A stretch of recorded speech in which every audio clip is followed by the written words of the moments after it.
Superstar Hair Challenge. Hello, and welcome to the Saladcast on Saturday, the 28th of May, 2022.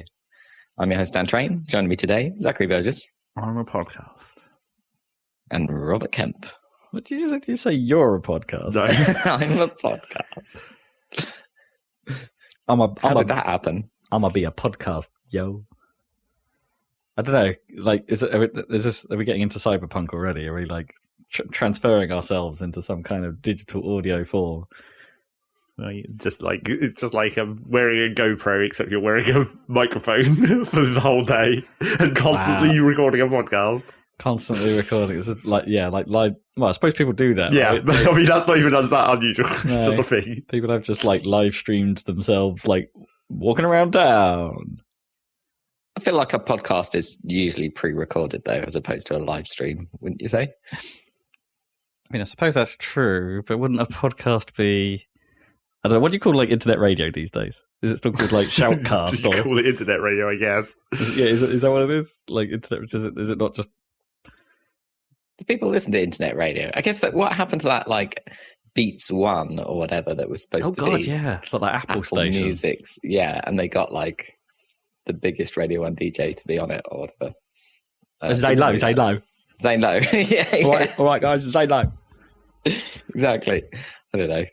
That's probably like a whole thing that's massive that I just have no engagement with, like internet radio. I mean, But is it maybe massive? I don't know. I don't hear about it. No, compared to you never podcasts. hear about it. Like, surely, No. even Apple, wouldn't they like advertise it a bit if it was a big deal?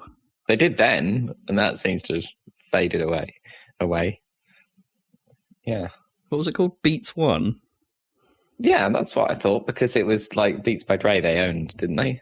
Or they still own. It's now Apple Music One. It was Apple Music previously One. Beats One. Oh, they rebranded it. Still And exists. started 6 years ago and is still a thing. Yeah. All right. Amazing. I mean, that's the only one I can think of that's like, and I didn't even know it had changed its name, so that's how aware I am of internet radio. I guess it's the only one of the actual radio. I suppose all the other ones are like real radio. They're actually broadcast on radio, right? And they just happen to have an internet version.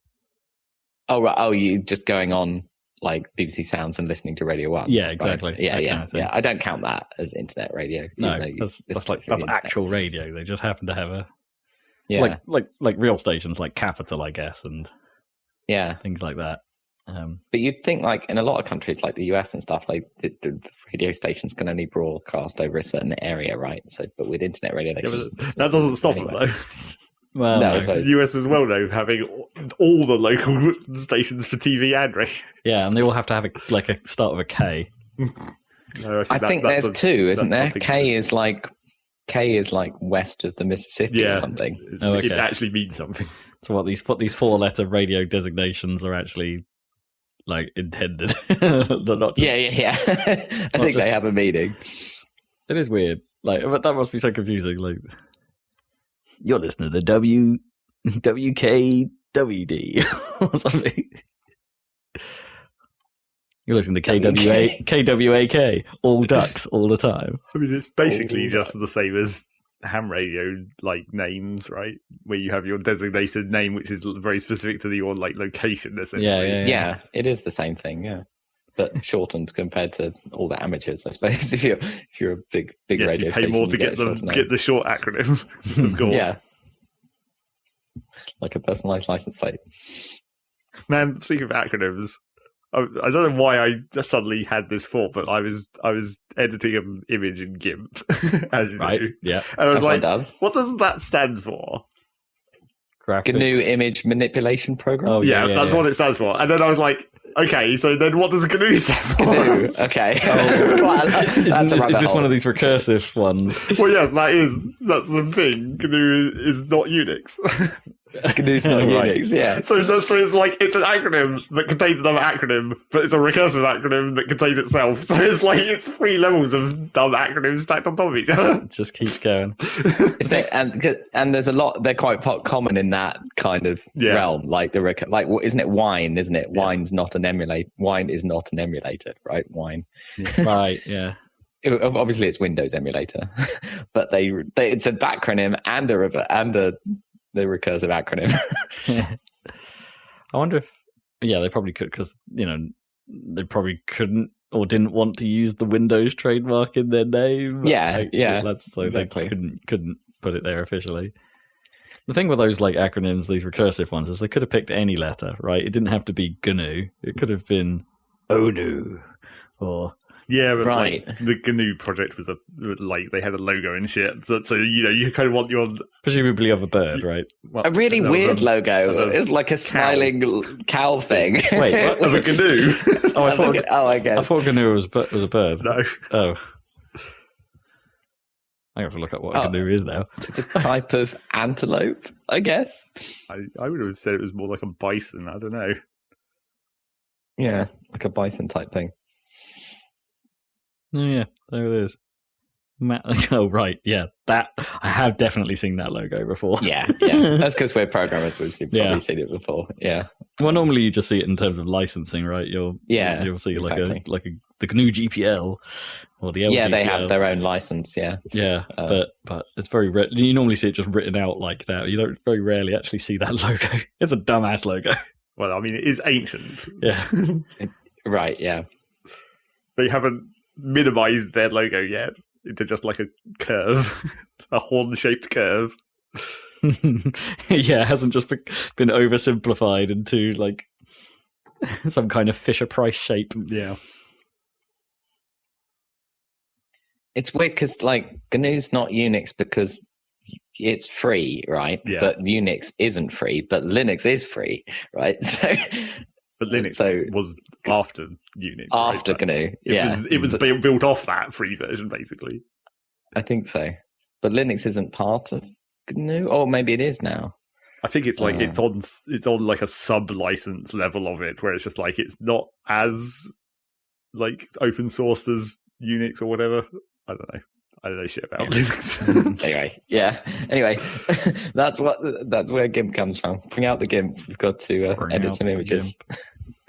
Even if the GIMP is sleeping, I'm going to wake him up. Oh, man, GIMP is one of those programs that I know is hugely powerful, but it's an absolute nightmare to use. Yep, it's a total bitch. Yeah, and I'm not a huge fan of Photoshop and how you use Photoshop, but like even that's usable in comparison. More intuitive. Yeah.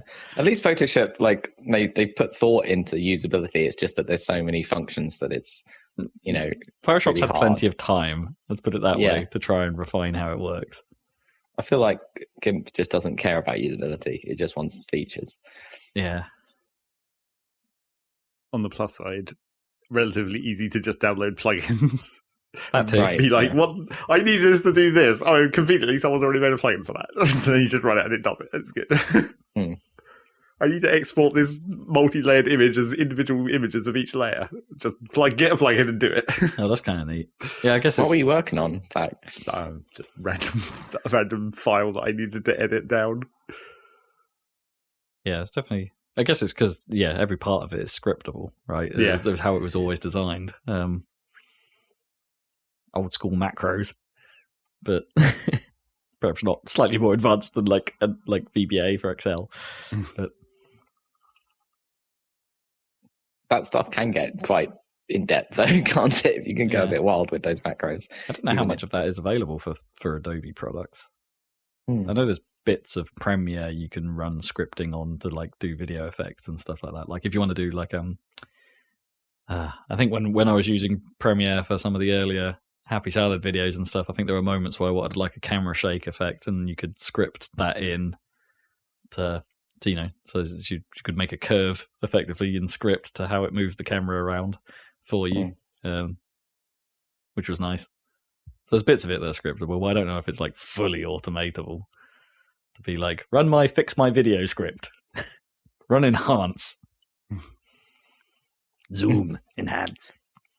Give me a hard copy right there. Exactly. Control P print. Yeah. Automation.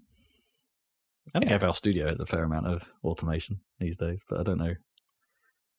Do you go in for any of that? No, not at all. I mean, automation means a different thing, I guess, in in Music World. It's just like any curve you're programming into a dial. That's just called automation. But like I mean like scripting and things like that. I think there's an element of that in FL now. Might be nice if someone ever was to go out of their way to make a Stream Deck profile for FL Studio. That would be nice. No one's done that. No, sounds like something that should exist. Yeah, surprisingly not. There's like profiles for like DaVinci and Adobe products and things like that, but DAWs, DAWs in general seem to be a little bit lacking on that front. Interesting. Maybe there isn't the right intersection of because the Stream Decks are marketed to streamers, aren't they? I guess, which I guess would be more video. I guess some traditional editing, I suppose. But you can use. I don't know. Maybe their audio content they want to run through a DAW to refine and process a little bit, or maybe not. Yeah. But that's just the way the device is marketed. Like it's way useful for all kinds of things. Useful for everything, yeah. Yeah. I mean, even if it was just like a basic hotkey layer, or because FL is one of those programs that has quite a lot of contextual hotkeys. Depending on what window you're currently using, the hotkeys change. Right? That'd be cool if on the Stream Deck the icon changed on the button. Yeah, you can have Stream Deck be program aware. So if you change focus to a different application, it will swap to a different profile. But not within the program. But not within the program itself, okay. No. Unless you've got a full-on integration with that program. Which, every now and then people have written things like that. There's some OBS plugins, because OBS exposes like a web API. So you can do fancier stuff by hooking into that. Like the Spotify, someone's written a Spotify integration that means if you register to be a Spotify developer and host your own Spotify app, you can Stream Deck can do fancy things like pull what track you're listening to in the album art and stuff like that, and you can do some smarter stuff with it because there's a proper integration. Or I say a proper integration. There's a way to integrate. It's still a bit hacky, but it's not that difficult. Do more cool stuff with Stream Deck, people. Yeah, it's a cool device. Yeah. So you still feeling like a podcast then, Zach? Well, I mean, this podcast, I'm not sure. There's not much going on, I don't think. Well, in news certainly, but in games possibly as well. Yeah, we're definitely into the lull before E3 season. It's like next week, isn't it? Like some of it kicks off. I guess it will be June. Yeah, I think the Xbox Bethesda show is like next week or something. No, it might be the 12th. Yeah, middle sounds more likely. Yeah, 12th rings a bell. Is this calm before the storm of news? I'm kind of waiting for a Steam sale to see if... Well, mainly I'm just waiting for a Steam sale to see if Rogue Legacy 2 gets discounted again because I forgot to buy it on launch. Yeah, likewise. I was tempted, but missed it. Because, I kept saying that obviously we weren't going to play that game until it was out because it's a roguelike. Yeah. You don't want to spoil the content. You want it to be ready and have maximum stuff. Although, it's going to get updated a billion times. Well, maybe. Hopefully less than Dead Cells, because I still haven't played that game. Right. Isn't that like an almost totally different game in some ways now? It's been updated so many times. So was Rogue Legacy 2 early access and you're avoiding it? Yes. Yeah. It's been early access for a while. I see. Okay. But now it's out. A lot of people... The sentiment is that it's good. Yes, good. That's why because clearly we need to see that, because that was like one of the first games that we ever talked about on podcasts and videos. This is true. Yeah, that's true. It's got meaning for Happy Salad, yeah. And like the first game of the year as well, right? Maybe. I think so. Yeah. I mean, I've got the list right here. Hang on. Oh no, it's not the complete list. I don't think that's Game of the Year 2013. That's not old enough. It's definitely not old enough. I think it won though, so that would. It definitely won the year it was in. I haven't even marked what year it won in 2013. I'm sure I've got better notes somewhere. Do you though? I'm not sure. No, probably not. Because my notes seem to go missing at a certain point. Oh well, we'll never know. You can just look back on the Happy Salad site and find out for yourselves. Yep. Yeah. Go listen to all those old podcasts. Yeah. Listen to all those 3-hour-long podcasts. You can skip to the end. Well, yes, if you just want to find out what the game of the year was.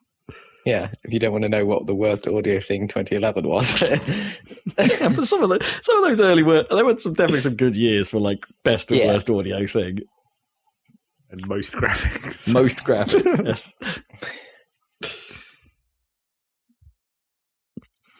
I'm not sure we'll ever go back to a time where like we need to do our full-on goatees. I think that maybe that time has passed. I think so. I think we're different people now, man. Yeah.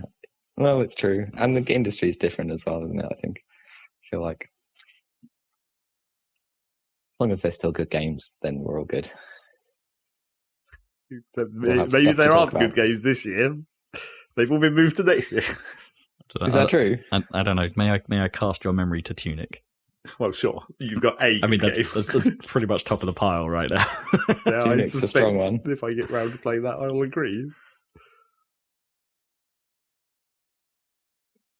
And then the official publications, it's already Elden Ring at this point. I don't know if that's going to get beaten. How do I keep forgetting that Elden Ring exists? I don't know. Like, it's everywhere, but yeah, like whenever someone mentions it, I'm like, oh yeah.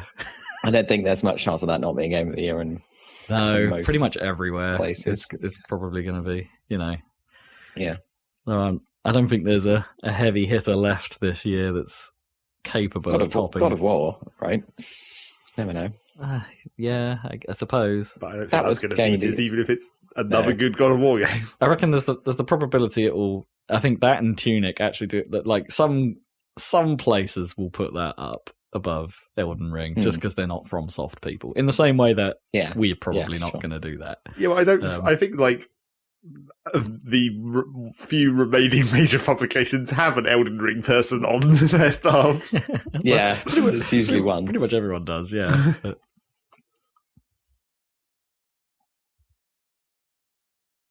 I suppose you have to, like, if you're like have any weight as a publication, you probably need to have someone look at it.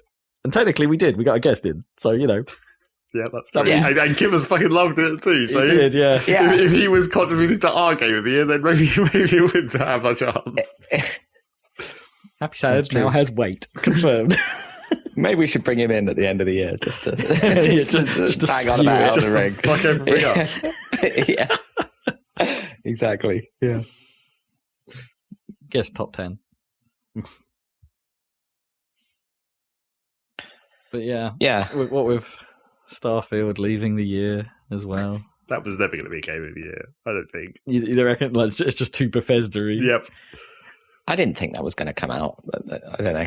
They put a hard date in the trailer. I know. Why did they do that? Well, maybe the buyout had some impact on that. Maybe. Oh, I doubt it. Yeah, probably not. But it'll be.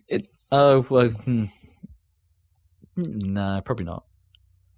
Because if it was Elder Scrolls, that got announced years ago. Well, I mean that was different. Like that was just they were saying here's the next game in each of these series, just to tell you that all of these series are still a thing. They're still a thing. Yeah. I mean, Elder Scrolls. They. I mean, that was announced long after we knew Starfield was in development as well.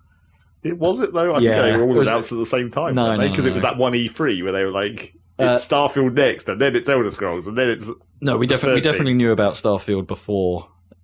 Elder Scrolls, what is it, 7? Oh, okay. Or is it 6? I forget. I've lost track of the numbers. 6. Or maybe that E3 was more just like 6. Everyone already knew that there was going to be another Elder Scrolls, so we might as well just say that, we're obviously working on another Elder Scrolls. Yes, we're working on it. We've got nothing to show. And then Obsidian are working on one as well, aren't they? That's basically Elder Scrolls. Yeah, that doesn't count. Yeah. But yeah, that was the same time that Microsoft bought Bethesda as well, wasn't it? Roughly that year, anyway.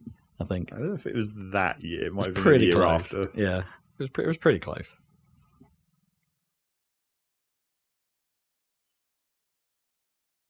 Games. Have we got any non-game media stuff to chat about this week? I suppose I watched this Netflix anime called Yasuke. Yasuke. Over the last couple of weeks. It's not very good. Okay. I mean, it's one of those shows that has a pretty, what you think is a pretty reasonable setup, and from the first episode alone, you can sort of go, all right, this is kind of cool. So it's set in it's a black samurai in feudal Japan is effectively its premise. Who used to be a what do you call it? A servant of Nobunaga, and his plan to unify Japan. So there's some backstory there, but now he's keeping away from that past and is a boatsman in a small village, keeping a low profile. Like every samurai story, basically. Yeah, pretty much, yeah. He's leaving that behind, but it sort of catches up with him, whilst at the same time a mysterious lady entrusts you to help her and her daughter with a weird affliction try and get to a doctor in dangerous territory. Except, of course, it turns out that by weird affliction, they mean magic powers. Okay. And it's made pretty clear early on in like some of the flashbacks that this is a universe where there's some form of magic in there as well. And they sort of do play the Samurai Champloo card as well by making it a little bit hip hop infused in its feel, and it's like perhaps a little on the nose for the fact that you're having a black samurai, maybe a little too obvious a choice potentially. But it was starting to like push my buttons a bit. It's like, yeah, Samurai Champloo was awesome. This could go the right way, and that first episode basically ends in like in a massive magic fight with. Is it the first episode or like? Well, anyway, it very quickly starts. It might even be within the first episode.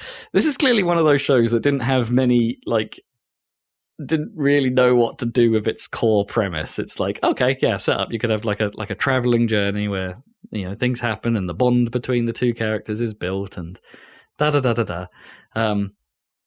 One of the first bad guys you see is a Russian for some reason, who is like a massive lady and is after vodka in feudal Japan. That's her goal, right? Finding vodka. Okay. She's accompanied by a goth girl carrying a scythe, some kind of African shaman with green magic, and a robot, of course. Right, of course. A big sort of Japan robot with a gun and jets, and it doesn't really stop there. Like on top of all of that, there's also like some kind of I want to call her a bear wolf, but no, she's more of a werebear, I suppose. There's a werebear. There's vampiric elements. There's a electric. Just mix it all in there. There's an electric priest. There's a spider lady. There is mind magic of sorts. There's light magic and dark magic, and this mysterious green magic I mentioned before. And it's a lot. Oh, the astral plane is there as well. Exposition dumps about the astral plane. A mysterious weird fight in the astral plane where no one really understands what's going on. It loses its way. Right, that's kind of kitchen sink approach. Yeah. I got that sort of like... do you remember ages ago I tried to explain what Batman Ninja was about? Right, yeah. And how it's somehow a what could have been a fairly interesting premise about Batman and Joker and a few other bad guys in feudal Japan sort of doing their Batman and Joker thing, which they totally end up not doing, and ends up in a kaiju fight between a Japanese castle and some sort of monkey thing. Like lots of monkeys band together to create a Megazord of sorts. There's a bit in this film where they do the same thing almost. There's like a green magic thing versus like a Zord of human bodies that just conglomerates together. It's like what's a Zord? Sorry, a Zords are like that's a Power Rangers thing, right? You know how they like everyone of the Power Rangers had a Zord and then they merged to form the sort of I think it was it Megazord or something like that or right. Sorry, I'd forgotten that they were called Zords. They do that as well. It's I can't recommend it. I Okay, watched the whole fair thing, enough. but I can't remember. It's a mess. Okay. I am, Sound like however, it. 3 episodes into JoJo's Bizarre Adventure. Okay. Right at the start, series 1. And that's a weird bloody show. Of course it is. But I'm kind of loving it. Apparently that's not even this isn't even the good bit. Well, no. You've got to actually start to understand what the hell's going on before you can be completely fucked up by what's going on. It sounds like you've effectively got to get through the first 40 odd episodes to get through the first 2 major arcs of the thing. The first arc is tiny, 9 episodes apparently, and then you get to a Japanese season length arc, and then from there you've got a couple of seasons of what I was reading online as peak JoJo. So I've got a ways to go before I get to peak JoJo, but it's already kind of nuts. There's just something about the first episode's a hard watch because it's pure villain setup, and the villain is nothing but evil, and everything bad that you could possibly you could think of happens to JoJo, and there's no real upside to it. It's all a bit.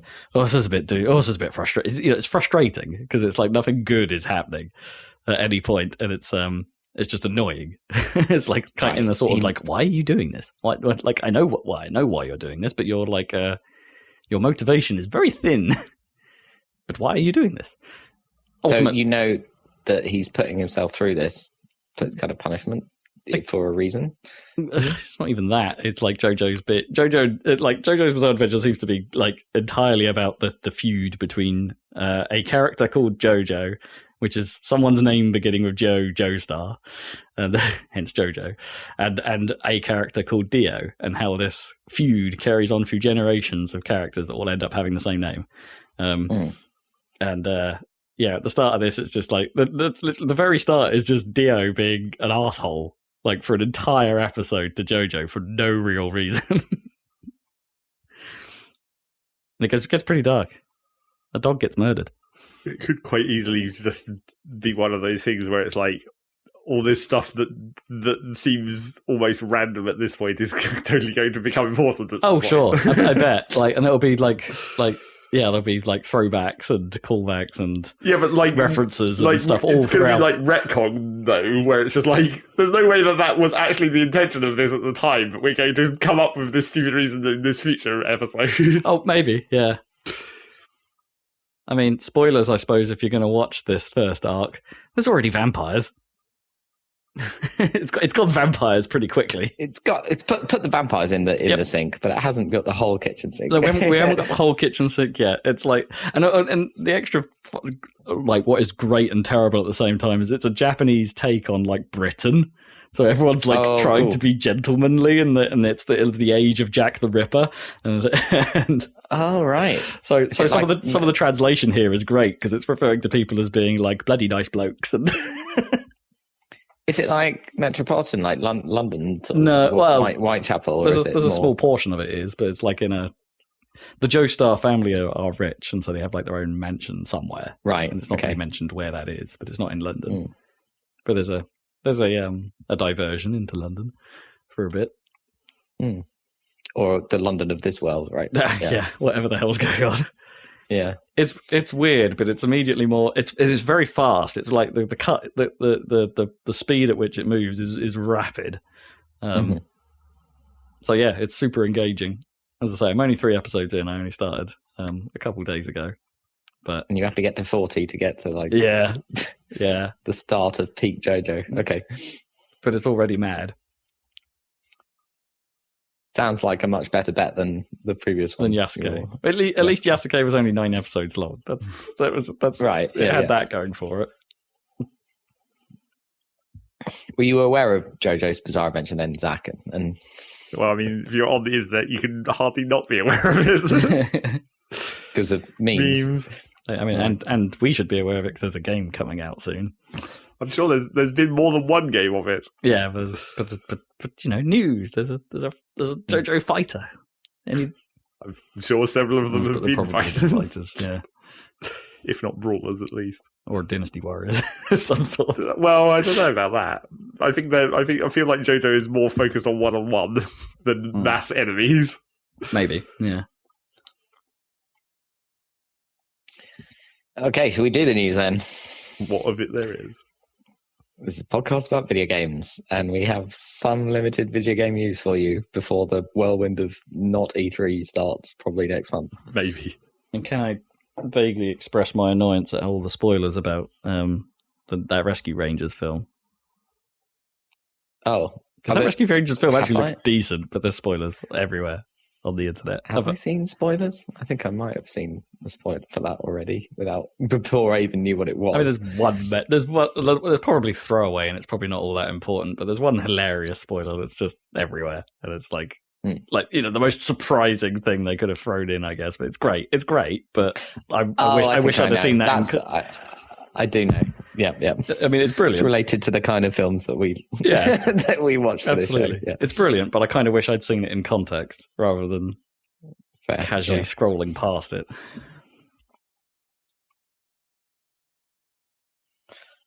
Damn you, internet. Apparently that Maverick is good though.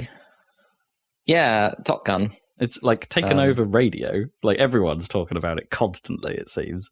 Like, we've been listening to Radio 2 a fair amount, and it seems like they're all about that there Maverick. Oh, interesting. I didn't expect it to be good, like when, because it's been delayed by like 2 years or something so that they could get away from the pandemic and actually make a load of money. They must have known that it was good, obviously. That's why they delayed it, because otherwise... Yeah, otherwise, when they've just crapped it out and be like, maybe this will get quietly forgotten about in the middle of... Yeah. I think they want it to be like event cinema or whatever. It probably is going to be. I have a feeling it's probably like a slightly better than average, film wise, but then story wise and character wise. But then it has absolutely insane, sequences filmed with the real planes. That are just ridiculous. Yeah, maybe they'll do it correctly this time. Yeah, I think that's the idea, right? Perhaps because they did it traditional style last time with like models and things, and it was really good. I love Top Gun, and I love that you kind of, even though it isn't realistic, you get a sense of at least where the planes are, like in space, like through the sequence, right? They're edited together so that it actually kind of makes sense to an extent. Isn't there a whole lot of happening? Continuity errors and stuff in those as well? Like they're not always the right planes, and they're not always the. Oh, I don't know about that. Sure, they're the right planes, but okay, it's a different plane or of the same type. Do you mean representing the?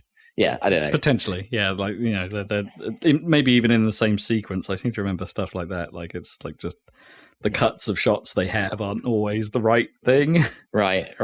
But compared to a lot of action films, I thought that the original 1986 Top Gun did that relatively. Oh, it's totally tolerable. Like it's like that kind of stuff is only like if you're super paying attention. But it's exactly. But it's there. Yeah. But this new one, I feel like I haven't seen it yet, but it seems like they've just gone all out, on making the flying sequences awesome, with like them actually being in the planes as much as possible in the backseat, and you can see the freaking G-forces on actors' faces and stuff like that. Well, yeah. For the ones they couldn't film in planes, right? They at least put them in simulators of the real simulators, thing. Like, the real cockpits and stuff like that, and yeah. I don't know if they could make those simulators, like how good those simulators are, if it just looked like they were in a volume, like around them or something like that, or if they had to then CG the sky back in behind them or something. Probably. I reckon the simulator's probably good enough for the training purposes, but not good enough for Hollywood purposes, in terms of what's displayed around you. Yeah. I wonder if it's good enough I wonder if those simulators are good enough to simulate being thrown around in the cockpit, like so when they need it to actually like pull a hard turn or whatever, like it shoves them around. Because that's a hard thing to just act, right? You kind of need to be shoved. Yeah, exactly. I'm sure they found a way. But anyway, that's my expectation. But I'm pleased that it's supposed to be good. So looking forward to seeing it.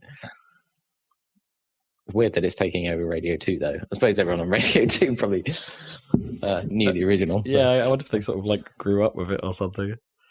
Because they were playing like maybe it was just an especially dense section of it last night as we were driving around, there was a bit where they played like Highway to the Danger Zone, and then they played whatever the sort of victory music was as well later on in the show. You know, that sort of like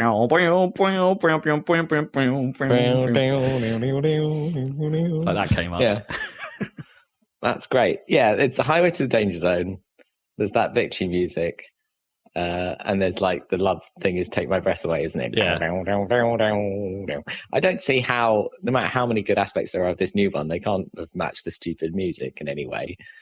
No, because it can't be of that, or can it? Like, can it? Or can it? Yeah. Can it replicate that era? Like, I guess not.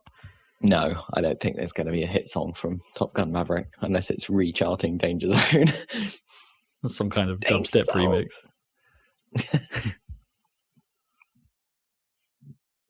Do you reckon they do go for the sort of like cheese rock? It's got to be in there somewhere, right? I don't know. Well, you reckon someone in the boot camp is just listening to Danger Zone in the background or something? Yeah, just dead edge, diegetic, and they just walk past, and you just hear this like tinny dead edge, ding, ding, ding, ding, ding, ding. Kenny Loggins. Danger Zone. In other news of films Gnome has admitted to never seeing, Top Gun is one of them. Oh, that's a good one. I'd be up for watching Top Gun. I've seen it. Last time I saw it was in the cinema because they were opening a new cinema near me, and they chose to show Top Gun. So that was good. Yeah, can't go wrong with Top Gun. Good. Even my go-to karaoke song is just from Top Gun because they sing Great Balls of Fire at the piano, and that's what I do for karaoke. Great Jerry Lee Lewis. Dun, dun, dun, dun. Here comes the news. Are you ready for it? Dun, dun, dun, dun. Good news. I've remembered what the news that I couldn't remember was. So I do now have one piece of news. Do you want to kick us off, Zach? Just while it's in the forefront of your mind. I guess it's not much of a news, but it's like it's a single news. Yes, like it's a new. It's one new. Supposedly, the people are saying that EA is trying to get sold. EA, yes. EA don't want to be an independent company any longer. They're trying to get bought by someone. Man, yeah, I can't believe I didn't remember this happened. Yeah, they are out there trying to get picked up. I don't think they're even being particularly covert about it. It's just right. I mean, it's been covert up to this point, I guess. Yeah. And apparently they've been at it for like probably a year at least. They've been going around to various people and being like, buy us. Hey guys, it's acquisition o'clock. Why don't you have some of us? But if we're talking about things that the FTC is going to look at, I think if you add EA to any of these other companies, that's definitely going to add that to the list of things we need to look at. Are they in? So because they lost the Star Wars license and now they can't afford the FIFA license and like what? Well, if they can't afford is maybe not the word. They like FIFA themselves shot themselves in the foot there a bit, right? They were too demanding. Yeah. And EA were like, well, maybe we don't need you. Yeah, that's fair. But so what kind of companies are likely to be EA buying? Well, yeah, it's like the only options surely are Microsoft, Sony, and Nintendo, basically. And not even Nintendo, technically. Well, because Nintendo would never buy EA. That's irrelevant. I don't forget this. I think they're still in the realm of potentially being picked up by the other mega publishers, right? Or the other mega groups, like Embracer, like Tencent, yeah. Potentially, I mean, 2K and Take-Two, they are huge, right? But I feel like EA isn't looking for that. They're not looking to be under like a weird umbrella corporation. They're looking to be under that like another game company, right?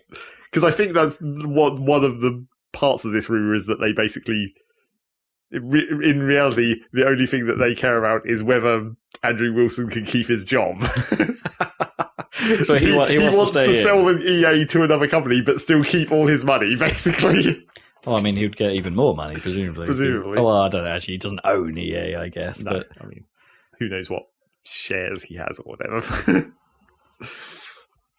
Presumably, quite a few. Yep, you would assume so. He wouldn't do badly from a sale. Let's put it that way. No.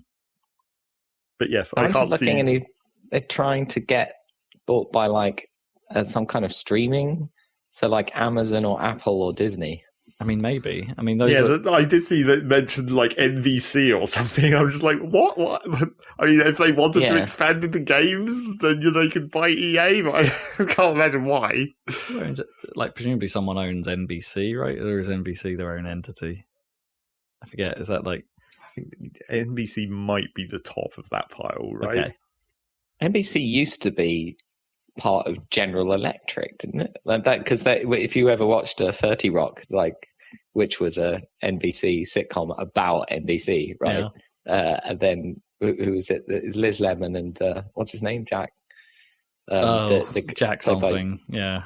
Alec Baldwin is like a GE. He's the executive, and he's always like talking about General Electric microwaves and things. And Don Quixote. Right. All the time. Oh, right. NBC Universal is a subsidiary of Comcast. Oh, God. Right. Okay. That's the monster. But apparently, at least so far, no one wants EA. Yeah.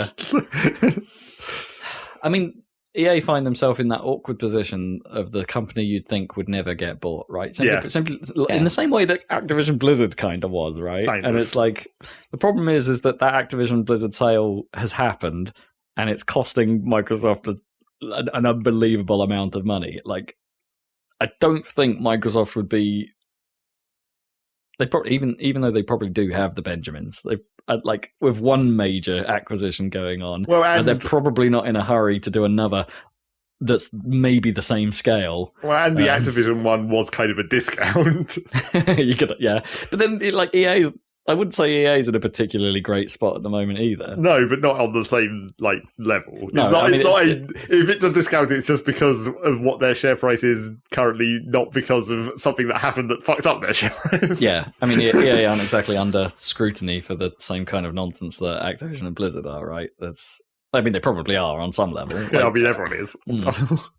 But it's not nearly as prevalent in the news. But they're just not having a great time with their games right now, I would argue. Like, Apex is doing well, obviously. And, well, basically anything that Respawn does is gold, right? Yes. That Star Wars game was good. They've got that sequel on the way. That's good. But BioWare's not what it used to be. DICE probably isn't what it used to be. No, definitely. Yeah. They have got Codemasters, so, there's that. Yeah, but they just recently brought Codemasters. That doesn't count. I mean, it helps with the shares, right? If that... I mean, has that F1 game come out yet? F1 22? Yeah, probably. Because that might shift things a little. But I guess that whole genre of driving is a little bit like... also, EA already had like Criterion and stuff. Criterion are dead, man. Well, yes, but that's what EA does. Yeah. Buys the companies and shuts them down. I mean, Criterion still exists, but it's one of those helper studios. Yes. I mean, I think it still exists. It probably isn't called that. I don't know. Who knows? But yes, I don't know if like a lot of EA's big teams, other than sports, aren't what they used to be, right? Yes. I mean, that is just EA. The only teams that have managed to maintain in EA have been sports. Everything else has gradually decayed, and they got shut down. Yeah, EA Football Club and Madden. Even within sports, EA Football Club and Madden are the only two real big hitters. Like, NHL is still a thing, but it's not doing the numbers, right, compared to those. PGA Tour. I mean, do they still make that? Like, I don't know. That's not like, I don't think that's a consistently made thing. They don't put that out every year anymore, do they? I don't know.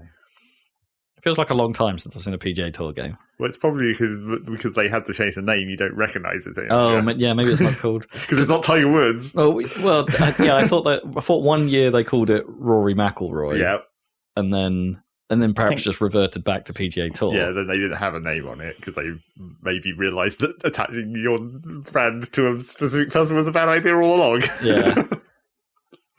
Looks like that's the last one they made, the Rory McIlroy role. That's Rory McIlroy. That's like really? 2015. Is it? That was ages ago. Yeah.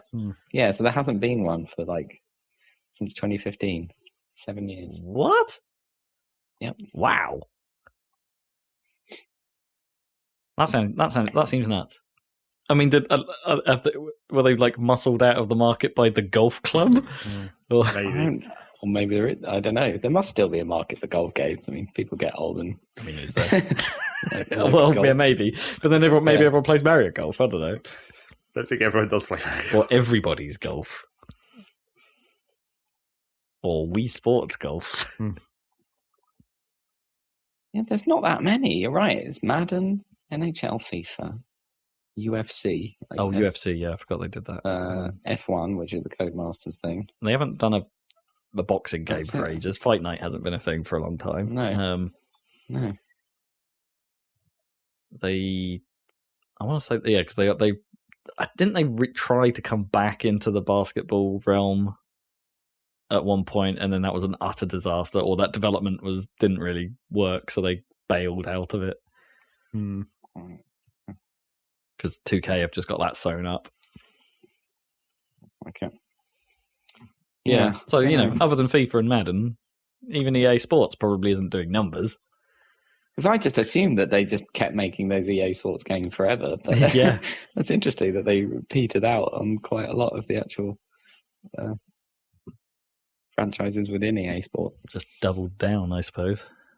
Those teams probably all work on FIFA and Madden. Well, it just goes to show that eventually, even games like Call of Duty and whatnot die. Yeah. So you only get to release like 20 of them before people finally give up. I mean, were it not for Warzone, Call of Duty probably would have. Call of Duty has been on the decline, and Warzone gave it a bump. But even now, like Warzone is apparently like such a shit show that it's like that's probably not helping it for other reasons. Hackers and whatnot and bugs. So yeah, hypothetical news. I suppose there is actual news about that Respawn Star Wars because they've announced the name of the next one in the series. There is, yeah. Star sequel Wars to Jedi Survivor. The sequel, the sequel to Jedi Fallen Order. Yes, is. I mean, we always knew they were making a sequel. That was confirmed a long time ago. But yeah, the name wasn't confirmed, and neither was a date. So they're targeting 2023. They are, as you might expect. Bad news for my stupid, whatever League of Intrigue. But that means you get a free drop in the Fantasy League. Oh, that already has like free. Yeah, and I've got a couple now, I think. Yeah. Oh well, never mind. Too many delays. Yeah, and our list were never full anyway, so no drops are irrelevant. You might as well leave them there in case they get underlaid. In case they get mysteriously underlaid, that's never going to happen. No. Yeah. But yes, Jedi Survivor. And there's a teaser trailer, I guess, and it's set, I guess, 5 years after the previous one, which was already 5 years after the episode 3. Which you can only have like 4 of these games before you run out of time, right? Right, assuming that you keep doing those jumps. But that puts it at the same point in the timeline as this new Obi-Wan series that premiered like yesterday. Oh, right. Yeah. Oh, man, are they going to do like how they put Luke Skywalker into the other Star Wars games recently, where it's like it's going to be a fucking awful cameo? They'll do some kind of cameo because they already had like the droid type from Jedi Fallen Order, BD1 or whatever, made a cameo in Boba Fett, right? Yeah. I was going to say Mandalorian, but it was the episode of Boba Fett that was Mandalorian. Yeah. For some reason. Yeah. So, yeah, I wouldn't be surprised if there's some kind of connection because this Obi-Wan series is about those Inquisitors, which is also what the Jedi Fallen Order series is about. So they're pretty strongly linked, I think, which is interesting. Got to wait until next year for that next Mando season, though. Yeah, at least. I think it is coming next year. Yeah, they've said it's coming next year. Yeah. Woo! But yeah, they've also said that this is another game that's joining the increasing line of games that have basically saying that we're not making this cross-gen. Sorry, not cross-platform. They're going all in on current gen, I suppose. I want to say next gen, but it's like it's not really, is it? It's current gen and last gen by this point. So yeah, games like Fable, Starfield, Forspoken, what was the other one? I'm sure there was another one that has announced it's only going to be Justice League, or Kill the Justice League, I should say. They've all basically said, we're not doing a last gen version of this. So we're finally making the jump, and it feels like it's a long time since that jump started, isn't it? Really. But conversely, not many things have actually come out during this time. Yeah, there haven't been many opportunities to say, "Oh, this is a cross-gen thing," because not many games have actually come out, or necessarily games that 100% really required that power, right? That they just threw a ray tracing mode in just for the hell of it.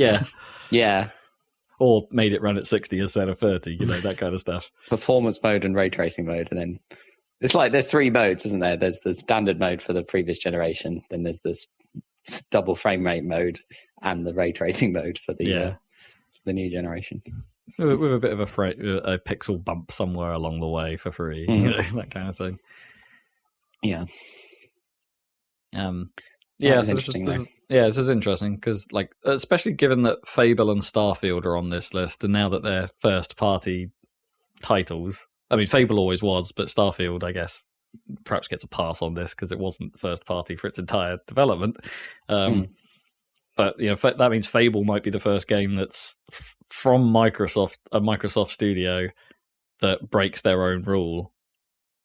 That they were going to be releasing games on Xbone and Series, right, and PC. But how long was that rule meant to maintain anyway? I mean, they were never specific. Yeah, it would have been crazy if they kept it going for the whole generation. Yeah. But it's good. It's good. It's good if you have the current generation and you can get hold of the current gen, right? Because it means these games will be somewhat not held back by tech of the past. Although you could argue the Series S is, the 1 weak link in that. I guess, but I think that one gets a pass, right? It is more powerful than Remember, the Series S is on par CPU wise, but takes a hit GPU wise. Yeah, so generally just has a lower should be able to run the same games, but with lower visual fidelity, hopefully. Well, I don't know, unless games offload more work to the GPU, which they probably increasingly are, in terms of physics sims and things like that. So that's the end of your EA news. Let's move on to some other juggernaut. Sony news. Sony are doubling down on their television and film efforts. Oh man, because they've gone so well so far. Morbius. Or what's that terrible film? Oh, what was Uncharted? Wasn't it? Was the last? Yeah, but I think I heard there was another. Weird Sony Spider-Man Marvel universe, but not Marvel film. Yeah, that was with Morbius. Jared Leto. Right, that was Morbius. Yeah, that even worse than.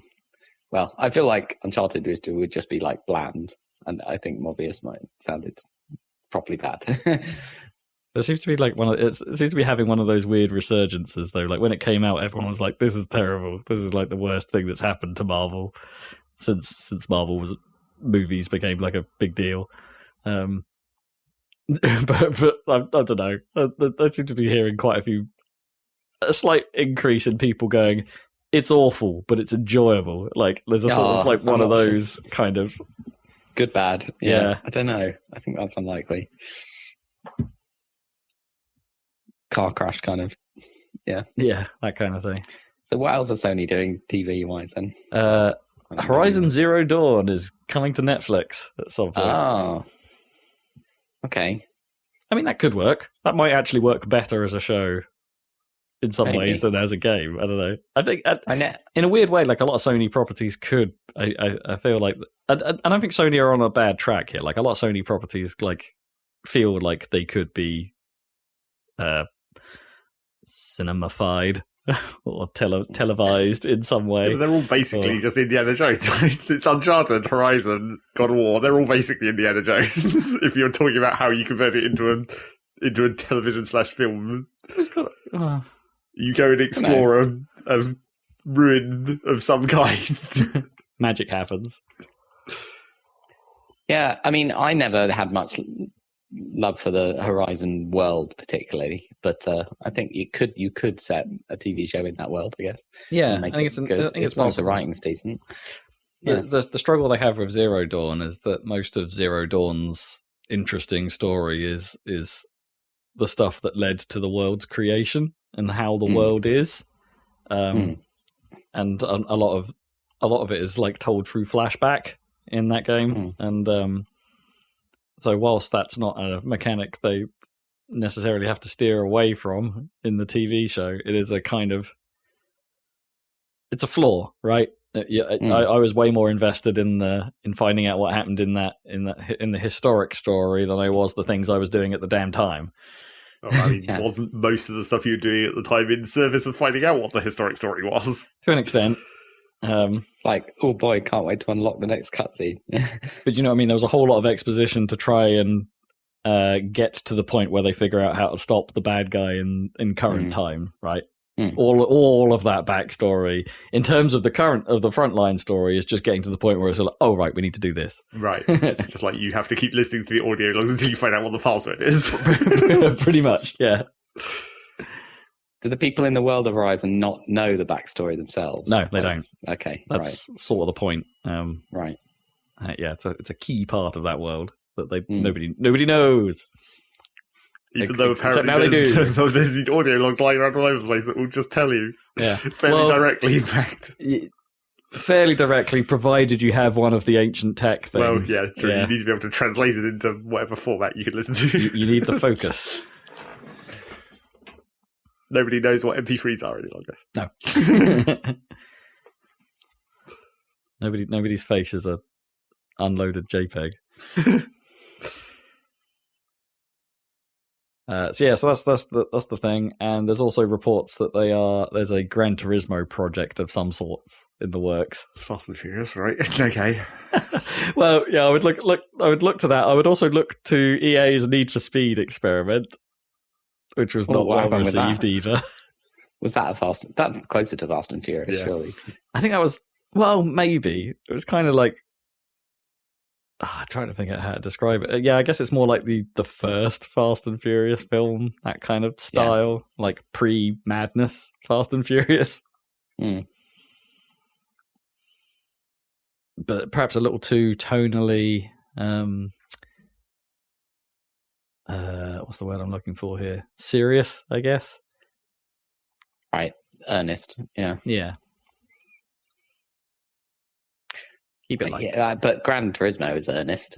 Yeah, but who knows? It could be it could be a classic motorsport story, rookie to riches kind of thing, or is it just part of the story? Is it just about the street racing scene and tuning your car, or is it a documentary? Well, is Gran Turismo anything in terms of a story actually?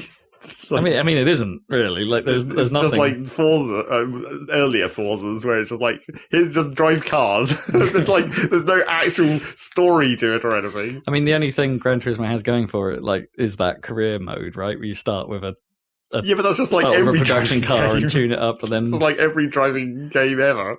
Start with the shit cars, and then you get the good cars. But I mean, I think more than any other game though, like Gran Turismo is a people carrier or whatever. Here's a Nissan Micra. Get good. Or more to the point, get money. They kind of brought that back for this, because it's a full-on series game, isn't it? Number 7 rather than sport, right? Which kind of didn't have that aspect. I mean, the games at least are supposed to be a celebration of the whole range of cars, not just your top end, which is the obvious choice for games like Forza to lean into, right? They do tend towards sports cars more than they do your people carriers. They sort of exist in the game, but not necessarily as drivable cars. Like they're just the traffic you see around. I mean, you can drive a Ford Focus, but it's the Ford Focus RS. It's the sport one. More like the rally one, yeah. So who knows what that thing's going to be. In slightly less good news, Sony also being sued for gender discrimination for the second time in 2 months. Oh man! The It's basically one person. No, I think this is US. Okay. There's basically one person who basically tried to start a class action lawsuit back in April for gender discrimination regarding pay, primarily, but also like office politics and stuff like that being skewed against women, and the claim that she apparently got fired for speaking up about such issues. Unfortunately, that first case got dismissed due to lack of detail. I guess the evidence was not strong enough. They're not really getting sued twice. They're getting sued once, 2 times. You could argue, yeah, because the first one didn't really count. But this, because it's the same. It is the same case, yeah. It's the same allegations, but like, I don't know the detail here, but it's reportedly like much more limited in scope. Like, so the people affected and the areas of the business, you can more this case can more specifically target. I guess because the evidence is stronger in those areas as opposed to being they went too big, it seems. So now they're going to try and limit it to try and figure out what's going on. Obviously, this is all alleged at this point, but as with most things in the game industry, smoke and fire and all that. Yeah. Not a good look. Well, see how it pans out in assuming it gets... Assuming this one actually happens, yeah. Yeah, assuming it happens, yeah. But yeah. Just, I mean... sort it out, industry, come on. Yeah, exactly. It's one of those things, awareness of these things is better. It just seems so bizarre, like with all these stories that have been floating around for a long time now. Wouldn't you have thought, like, the mega corporation that is Sony would be on this? You know, you could have said that about Activision Blizzard before that went bad and stuff like that. It's like this story is so common that you'd think like the studios would be wanting to get on top of it. I think sometimes they have these like corporate led initiatives which are actually coming from like covering their arse place or coming from actually a good place, but they don't actually penetrate down because it's, you know, the message doesn't actually come across because it's too corporate, right? Yeah. You know, I know what you mean. Sometimes there's like initiatives, but they're just kind of, what do you call it, lip service or whatever. Yeah, because it comes from the top, there's a sort of, whatever. Yeah, exactly. I mean, we've definitely been there. not in the sense of like these sorts of issues, but you know, whenever like there's some sort of company initiative, I know like in the group I work for is a little large, and I wouldn't say they're not very initiative-y, I suppose, in that much, but you know, you get that feeling sometimes where it's just like, it's just another one of those. It's difficult to influence and you know, control the culture when it's such a big entity sometimes, you know. Yeah, not saying it's easy. Anywho, but I mean, the more the awareness of these issues across the industry, the more it should be better from the grassroots, from the ground up. I think people think, just stop being dicks, please. Yeah. Well, surely that we'd get to the point where there's been enough churn in the staff that that it's not the same cliques anymore. You know, the ones that are probably problematic. I guess you'd think maybe that stuff would just organically shake itself out. Just through people. I don't know what happens to the dickheads, whether they just move on to the next company. They don't disappear. No, I guess they don't disappear, but they presumably go somewhere where they're not necessarily surrounded by dickheads, and thus don't have a chance to continue flourishing in their dickedness.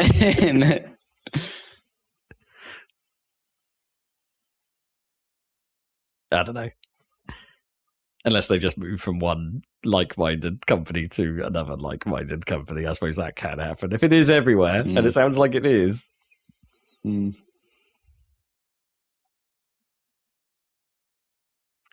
Audio. Microsoft news. Also not necessarily great news. It is rumoured that Game Pass is suffering a reasonably large number of unsubscriptions following even more delays of games that would have turned up on Game Pass. Right, okay.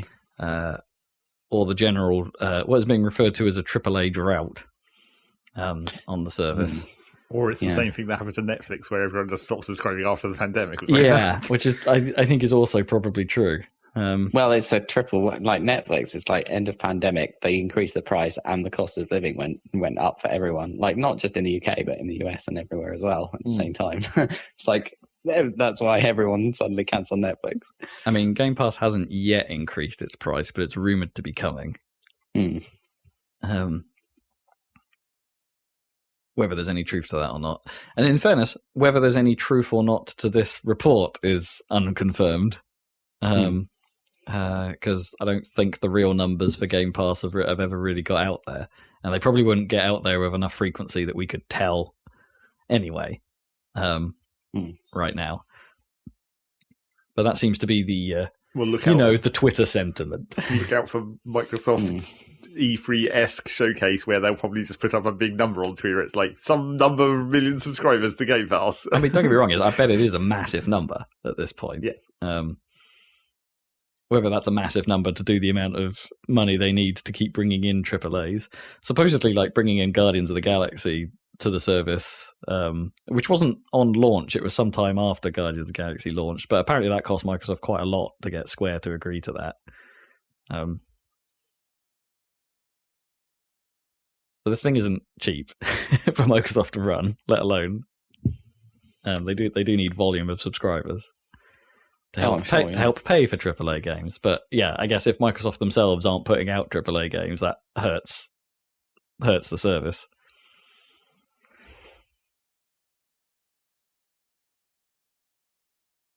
But hey, they've got a lot of studios now, so hopefully that problem will go away once those studios put out their next games.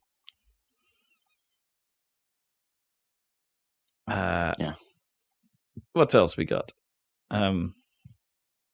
Death Stranding 2. Is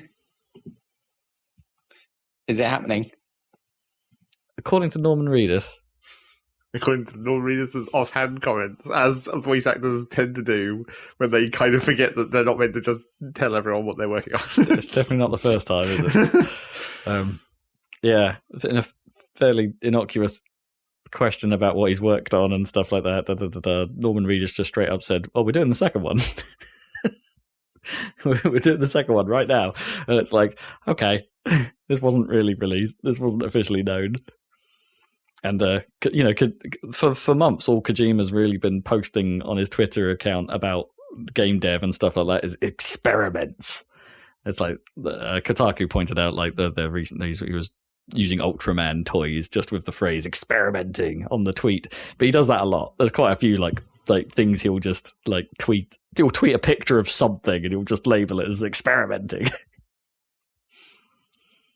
And I wouldn't say any of those like gave anything away at all. Okay, so he was playing it fairly close. Assuming that he was actually doing that at all and wasn't just just trolling. Yeah, just posting random shit for the hell of it. Here's a picture of some random object hanging up somewhere where it shouldn't. It just says experimenting. And it's like, well, I guess you probably are. Maybe whether or not that's for a game or not, who knows?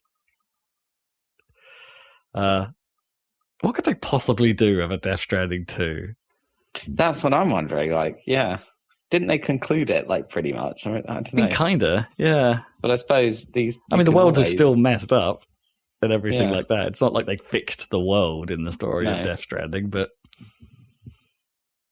Well, I mean, they kind of explained everything. They've got their almost time travel element, so, as soon as there's a time travel element, you can spin that out. Have we got Mads Mikkelsen back? That's the question.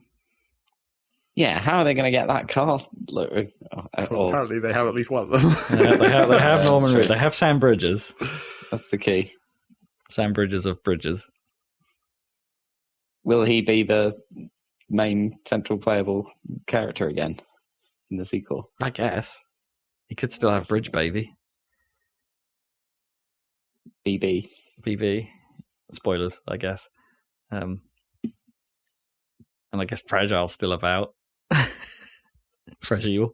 Fragile. Fragile.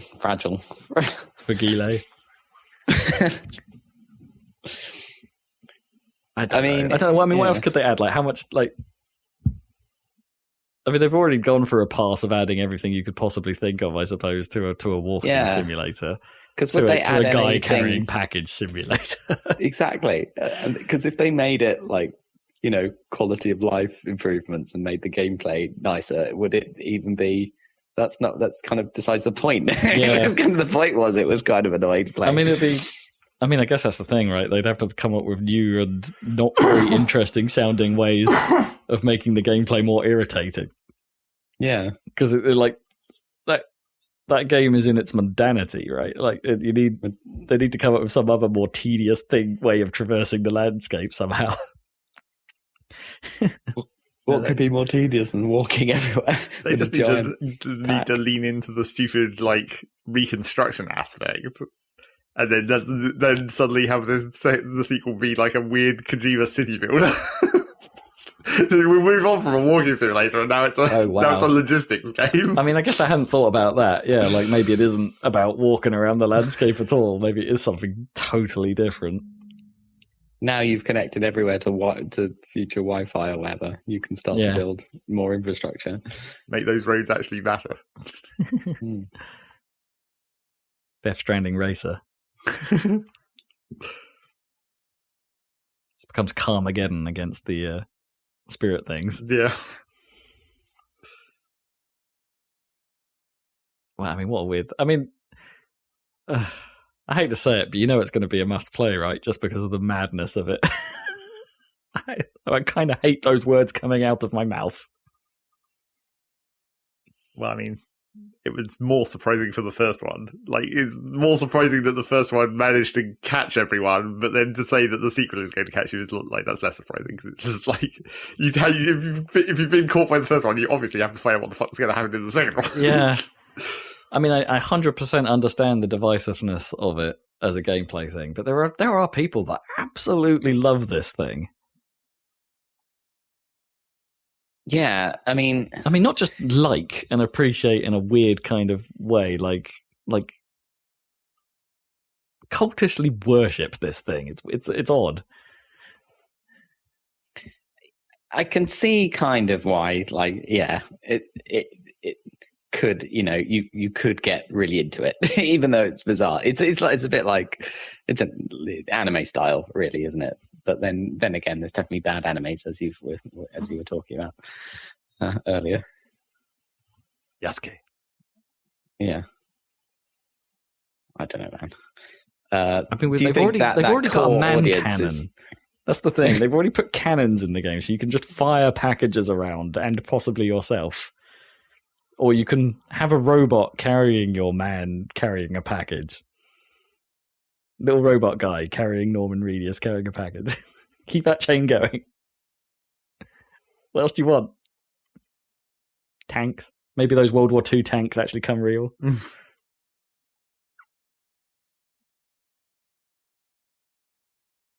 Maybe it is just set in World War II. That would be the other way. It would be like, now we need to look at this whole game from the other half of the timeline. Yeah. Maybe you are Mads Mikkelsen in this. Going through his weird story. That would be kind of an interesting, thing to do, would be just it's just a World War II game, except with these weird time portals keep opening up and you see the future. Yeah. It's what's going on? And suddenly you're in it. I have to admit, that was one of the storylines that made the least amount of sense, was Mads Mikkelsen's character. That's the soldier. Most of that game doesn't make sense, but hey, Death Stranding 2. Imagine it. Get imagining. I suppose the landscape could be slightly less that boring, murky, cloudy land. It could have sunny spots. Yeah. I don't know if he'd go that far. They already did a snow biome, I suppose. Oh, that's true. Yeah. And a sort of sandy bit. And a sort of tree bit, I guess. It's weird how it's kind of cool looking biome, but it doesn't actually reflect the geography of the United States in any way. No. Really. Which is kind of weird. Finally, last bit of news I've got. Xbox is patenting a system allowing owners of disc copies of games, like physical media, to use that physical media to play their games on discless consoles. How would they do that? So apparently it requires a disc-based console somewhere in the chain. So you have to put it in someone's Series X. It will just be like an app that you log into with your Microsoft login, and then you put the disc in, and it just detects the disc. Yeah. So if you did it on PC, for instance, then you could probably link it to. It's. I think that the wording I was reading in the patent seems to suggest that it was going to be a console of sorts, but I guess it can still be an app on a console. Yeah, or it could even be a standalone thing if you really wanted to. I mean, yeah, it's probably just going to be built into the Xbox OS, right? So if you put the disc into your Series X, it goes. It's just the thing they used to talk about, right? That if you bought physical media, you could perhaps tie it to your account in some way, and maybe that disc. I don't know how unique discs are in that way. Like, so you could tie a disc to your account, and then it's like, now you just have it. So then I don't know what happens if you would then give that disc to someone else. Does it literally make the disc redundant? Well, I mean, that's the actual question: is like, is there any actual identifiers attached to discs? Because that's what serial codes were for back in the day. Yeah, you just attach them to your account. But I don't really know that level of detail. But I mean, do you think a CD has like a serial number printed on it, on like the label? I mean, maybe they could do. I guess I've never looked at the front of a disc close enough to see whether there might be a unique identifying number somewhere in that actual print. Yeah, it would have to be printed as data somewhere on the disc and be unique, right? Yeah. And it would have to have been that historically, like, as well. Like, I guess they could start doing it in these games now to support this system, but like, if you're making this system work in the way that Microsoft like to make things work with their back compat thing, that would have had to have always been a thing. I have no idea. I know they do special stuff with like certain parts of the disc, right, for copy protection regions. Like they'll have some region in the middle of the disc that's like, oh, you have to read this part of it, and if that part of it isn't right, then the disc won't be read. And the drive has to do that first, otherwise it will just throw the disc away. Hopefully in a Sony PSP style. And just fling it out the back.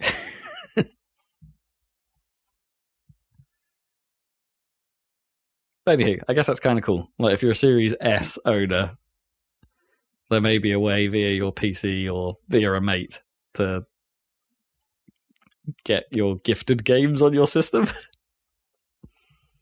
The games that you own. The games that you own. Yeah, you can play them. How about that? What a concept. Yeah. Well, that's cool, though. At least, I'm surprised they haven't worked on this before now, given that they've had discless consoles for quite a while. Yeah, there was variants of the Bone and now the Series S, a current gen machine that don't have discs. There's no Series X without a drive. No, Series X's all have drives. Right. Whereas the PS5 has the two versions. Yeah. Digital edition. Yeah. It's just one of those things. It's like I would always want the version with the drive, even if it is a little more money, just because I still get gifted things that way, right? It's a nice thing. Well, that's what this is about, I guess. Yeah. You haven't taught everyone to buy you gift cards yet. Yeah. I mean, gift cards always... It's just not the same, is it? It isn't the same, no. I mean, I suppose it's more the same if it's a card for a specific game, right? And those did exist for some things, I guess, and do exist for some things. You could just. But I don't just want credit necessarily. Like this, I mean, I kind of do also, but like in a way, it's like, I don't know. That doesn't feel as far as a gift goes. That's less personal. Well, yes, right? But maybe you need to give someone a gift card taped to a postcard of the game you want them to buy or something. Be like, you have to buy this, and I'll know. I mean, honestly, I don't care. Like, I'd accept the gift either way, I suppose. Yeah. Like, I think I feel better about receiving an actual disc, but I care that little about gifts in general. I don't know. I'm a terrible gift giver. Yeah. I've said this many times, but because I don't like going the gift card route. It's usually my last resort because it's. But ultimately, I know the person who was receiving it would probably go, "Oh, that's great! I can get whatever I want." Yeah, right? Exactly. But I don't like to do it. I still don't like to do it. Yeah, it's quite impersonal, isn't it? There's something more personal about just handing someone a 20, you know, like actual money. Well, that's somehow better than a I gift don't know. card. Yeah, you know, you you get a card from someone that's just got money in it. It's like somehow that's better. I don't know if it is. I don't know. Yeah. So now, because like cash is like a weird novelty now. I guess. Yeah. It's like, ooh, look at this. I didn't realize notes looked like this.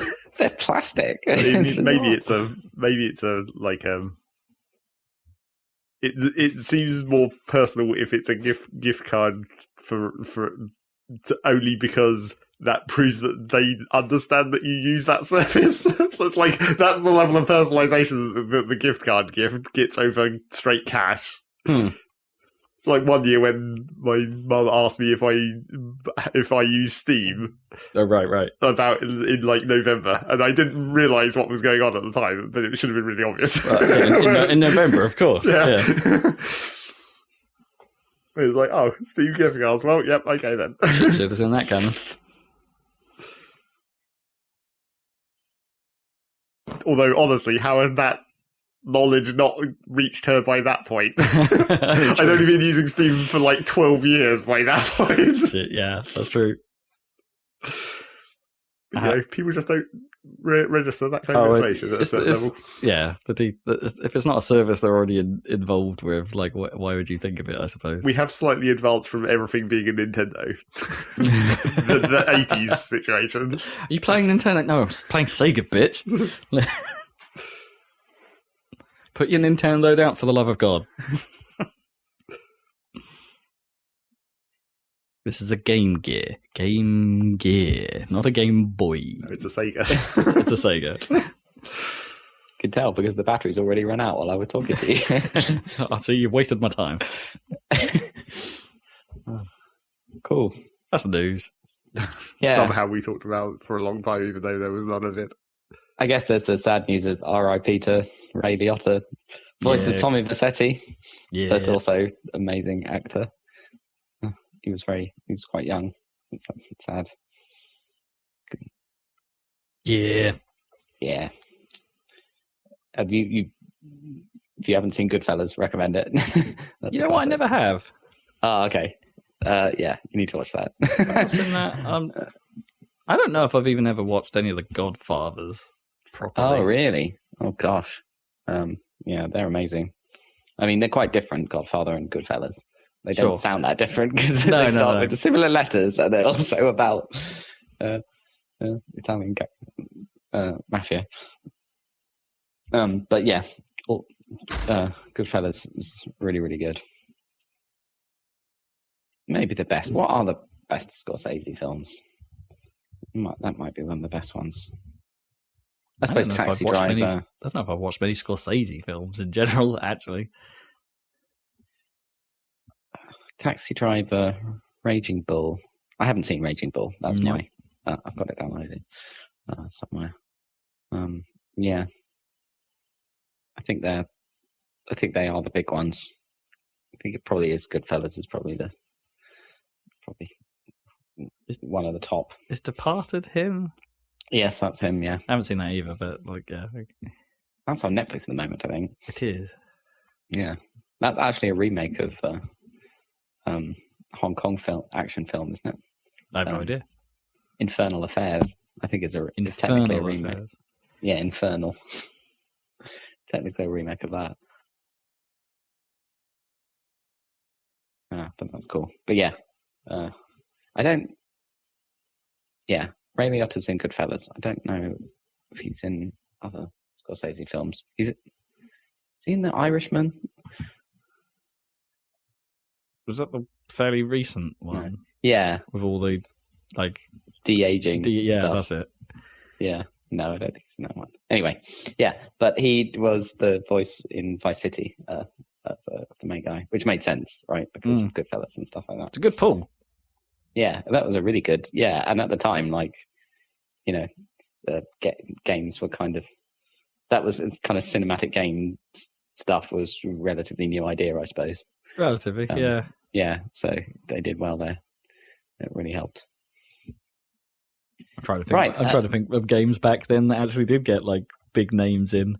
For some reason, Tom Baker in Hostile Waters came to mind. It was a weirdly obscure one. Well, he's barely in it as well, right? Well, yeah, obviously. And also, that game is not about characters in any way. No, not at all. He's just the narrator, isn't he? Narrator, yeah. It's getting colder. I guess Gillian. That's not even him. That's someone else. Is that not him? Line. That's one of the rare cutscenes in Hostile Waters where it's one of the actual chip AIs speaking. They're not AIs, they're people, but in chips. The "It's Getting Colder" is Sinclair talking about it. Oh, really? Oh, don't remember that. I suppose there's always Gillian Anderson in Hellbender. Really? Yeah, she did all the voice work for your ship and stuff. I thought it was bad. her anyway. I could be wrong on that. Oh no, it says here in Wikipedia, the voice of the ship's computer is portrayed by Gillian Anderson. Well, that's a pretty good get for 1996. Yeah. She would have been very famous at the time, right? Absolutely, should have been huge. Like that's still X-Files time. Yeah. Okay, fair. That's a surprisingly good get. Well done, Microsoft. Yeah. It's the sequel to Fury 3. And the end of that studio, I think. Yeah. Fury 3, not a sequel to Terminal Velocity, but it's the same engine. Yep, and pretty much the same game. Yeah. Right, that's the news. Time for What Have You Been Playing? Starting with Rob. Ooh, me? With my reputation? Mostly Cyberpunk. Pretty much all Cyberpunk all the time. Because despite Rob's continued insistence that he's super infused about Derg, not much Derg has happened. We played a bit of Derg. We played Derg to record a video of it and then continued to play it for a little bit afterwards, but that was it. Get ready for a Derg video next week. Deep Rock Galactic. Time hasn't been on my side particularly for setting up those sessions and playing them. But time has been on side for playing Cyberpunk. Well, I can do that. Cyberpunk is actually strangely good at picking up and playing in short bursts. Yeah, I guess so. It did seem like everything was kind of compartmentalized a lot. Yeah. Whereas, each step of a mission, instead of just one big mission, it was all broken down into little individual... Generally the main action-y bits aren't all that long, generally. The talky bits are long, but the actual, when you're doing stuff, tend to be fairly well... compartmentalized is a good word for it, actually, yeah. But even if they are that, the save system is pretty generous. It has a quick save function, right? Pretty unusual for a console game. So I can just hang out somewhere and go, I'll just quick save where I am, which has occasionally broken in some hilarious ways. Naturally, there was one mission where it auto saved when I crossed a certain threshold, and I was driving a van at the time into a complex, and it auto saved, and I ballsed up being stealthy, going around it. So I thought, you know what, I'm just going to do this whole section again. Reloaded that save, and what it actually reloaded was my van not being in quite the right place and being on top of a guy, so it was immediately in combat mode. And it's well, that's not quite what I had in mind. Right. So it's not been perfect, but the fact that it exists at all in a console game is unusual. And it's reliable enough. Let's put it that way. But yes, I have just been dropping in and out of it at fairly rapid intervals. And I still don't really know how I feel about it. It's odd. Yeah. I'm not having a bad craft. time. I'm kind of in now. But but I've put a lot of hours into this thing, as it turns out. I'm 30, 40 hours in, something like that. And I'm not 100% sure I'm a long way into it. Wow. I really don't think I'm... my levels seem pretty low in the charts and the perk guides and things, but maybe there's just a lot of content I can do outside the main storyline that isn't all that necessary. But literally the last mission I did, I think, was something I was shown in a theatre demonstration at EGX, and it's so I'm still going through content they were trailing. Right, when they were trying to market it. Yeah. Or demoing in some way. it's so this thing may be massive, and I'm beginning to wonder if it's going to be too long. I'm not burnt out yet. I'm not there yet, but there's been plenty of games. Do you have a sense of progression? Like, do you feel like you're moving through stuff? I mean, I don't think that's its strength. Right. Like the numbers are going up, sure. Yeah. And the story is going from place to place, but I wouldn't say there's been necessarily a massive push towards any kind of resolution of anything particularly. It's incredibly slow, and the story does this thing where it sort of splinters into a few different paths. So so you've got a lot of, you're doing them all because of course you are, but like each path, because you're doing each path kind of probably in parallel. You do a thing for one thing, and then you do a thing for another thing. It's like you're not ever pushing any one story on very quickly. So no, I don't think it's very fast paced in that respect either. So like I just know things are bad, and like even this far into the game, I'm pretty sure that's all I really know, that things are bad. I'm learning more backstory than I am, I think, current story. But it is kind of cool. Like I can't deny it. There's the backstory sort of piecing together into an interesting. Is that like a mystery, kind of like? Not exactly. It's just at the moment it feels like just things I haven't been told. I'm not quite sure how that that may be a useful tool, I suppose, for our end goal of not dying. It's it does some fun stuff. Like I've dived into cyberspace properly now, so like the world becomes like blue and like pixely, and then things are a bit weird, and animations aren't quite right, and I'm being guided through, which is I don't think is a thing I get particular control over. I think it is just a story sequence, but it's a new thing that exists here. Like it's a different level. It's a new layer to the net. It's different from your traditional net runners, and it's okay. You can throw a few extra things my way. Just keep doing the cyber stuff. That's fine. But I don't know if I'm necessarily progressing in terms of like skills either. I guess like I'm not really doing anything differently now to how I was doing stuff at the start of the game. It's like sneaky, get behind someone, choke them out, put the body somewhere sensible. Or dump it in a trash can if you can, in a dumpster. Dump in a dumpster. Who'd have thought? And I'm just, things went bad. All right, get the gun out, shoot everyone instead. That's kind of all I'm doing. Like in the sort of combat-y type stuff, you just do that again and again. It's not being necessarily hugely inventive on that front, nor do I feel like I'm gaining abilities at a rate that means I would do that any different. Which is potentially a bit of a shame, I guess. But at least the stealth is most of the time pretty consistent. I mean, I have had moments where it's like, this chest-high wall makes me completely invisible from a guy standing the other side of it that would very easily just peer over it and like see me. And then moments later, you'd do the exact same thing on another guy, and it's like, that guy could totally see me. So there's been moments where it's not been super consistent like that, but most of the time it is, and most of the time it gives you enough leniency that you get immediately indicated on screen when you're being seen, and it has a sort of that sort of like it's building up to a yellow state, and then when it's in yellow state, it's like, well, now it's building up to a red state, so you can sort of play with it a little bit like that, and it's which makes that a lot less frustrating than it can be. But sometimes a dude will just turn around on you. It's still a stealth game, right? They can still just like immediately 180 as you're creeping up on them. And you're like, well, balls. Just immediately spot you, yeah. Yep. I mean, stealth was never going to be the strong point, I suppose. But I don't know. It's always hard to get those mechanics to work. Like it's only really stealth is.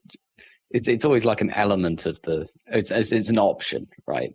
But like it's only like a full true stealth game that ever has good truly good stealth mechanics, right? Yeah, I mean, I think it's still true today. In pretty much every scenario, you can just go in guns blazing. There's been a few missions where,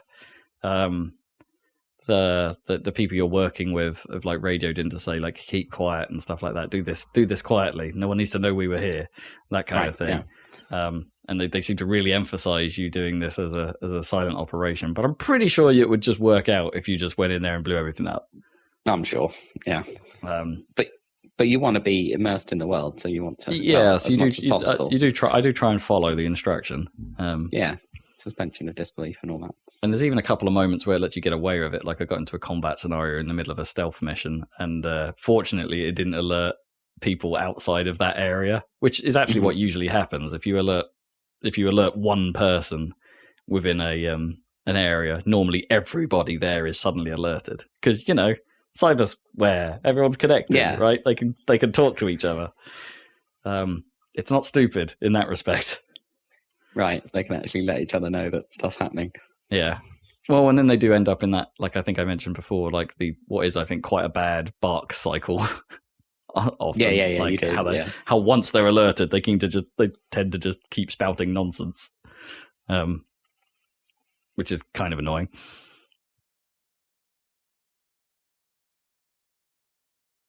But I don't dislike. Yeah, I'm not having a bad time of it, and I'm having a hard time. I have a hard time explaining what's both good and bad about the game, like because it's sort of just there.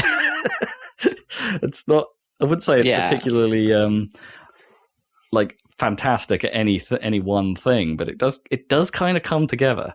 Like I guess I wish the onboarding was a lot smoother, and I guess I wish its skills were made more obvious as in which direction I should go. But at this point, you know what you're doing, and you have a direction, right? Well, I wouldn't even say I'm a little bit directionless in terms of which way I'm specking. I'm kind of like being. I'm not really focusing my spec, if that makes sense, which is probably bad in a game like this. Like I'm not just focusing all on being 100% guns or 100% stealth or 100% like intelligent and net runny and or hacky. Because it's not been made super clear to me how any one of those things can be used on its own, if you see what I mean. Like I feel like in the early demos for it, they were doing a lot more. Well, you can just hack your way through this entire facility. You don't ever really need to face anyone because you can hack all the systems and do everything that way. And it's like I don't think I've ever really got to the point where that seemed like a viable option. Or I don't know, maybe they scaled that back. Like it's not like I just can't. I can't see how you would even do that. Like I can find maybe the camera system and then go and use all the other cameras and see what's about. But then the moment you try and do any kind of murderous activity over the net, like to kill a dude, that's going to alert everyone. And some of those actions will reveal your position.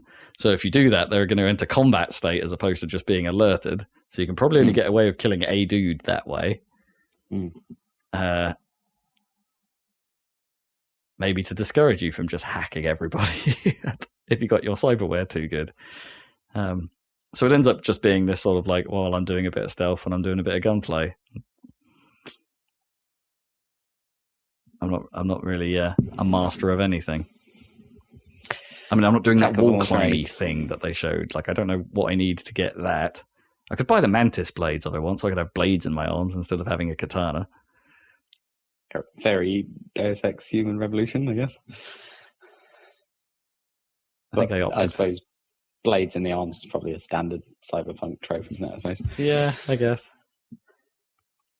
It's not been made obvious to me like if I could have like some really wild stuff attached to me, which I feel like I should be able to in this world.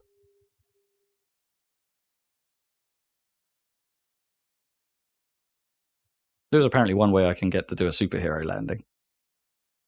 Jump from a high place and cause a shockwave. Yeah, that's another thing you can do in Human Revolution, I seem to remember. Yeah, it's one of your powers, I think. But I think that replaces your ability to actually hack stuff. Like, you need to go full on that way instead of having any hacking ability, and that seems like too much of a trade-off.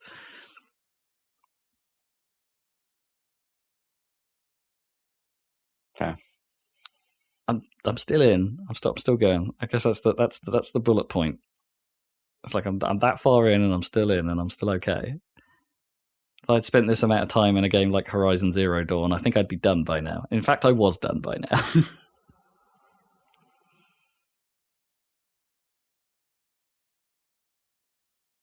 kind of all I got, really. But it's still, holding, because there's like, the writing is of a standard, right? And like, there's just, you go back to it, there's going to be another story, right? Or not a story, but like, It's good enough, is how I would describe it. Yeah, there's enough going on that I'm still interested.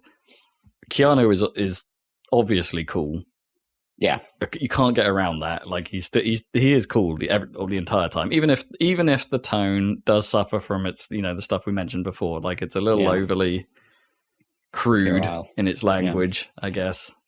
Not to my tastes to be so far down there. And it's not even done in a comedic way, like a bullet storm or kind of like that. It's just there. It's just how people seem to talk in this universe, and it kind of sucks that that's the norm.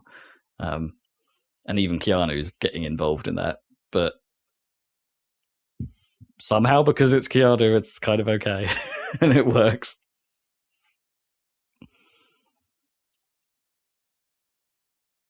He remains a draw. What was it? What was the phrase? No, you're spectacular. Whatever it was.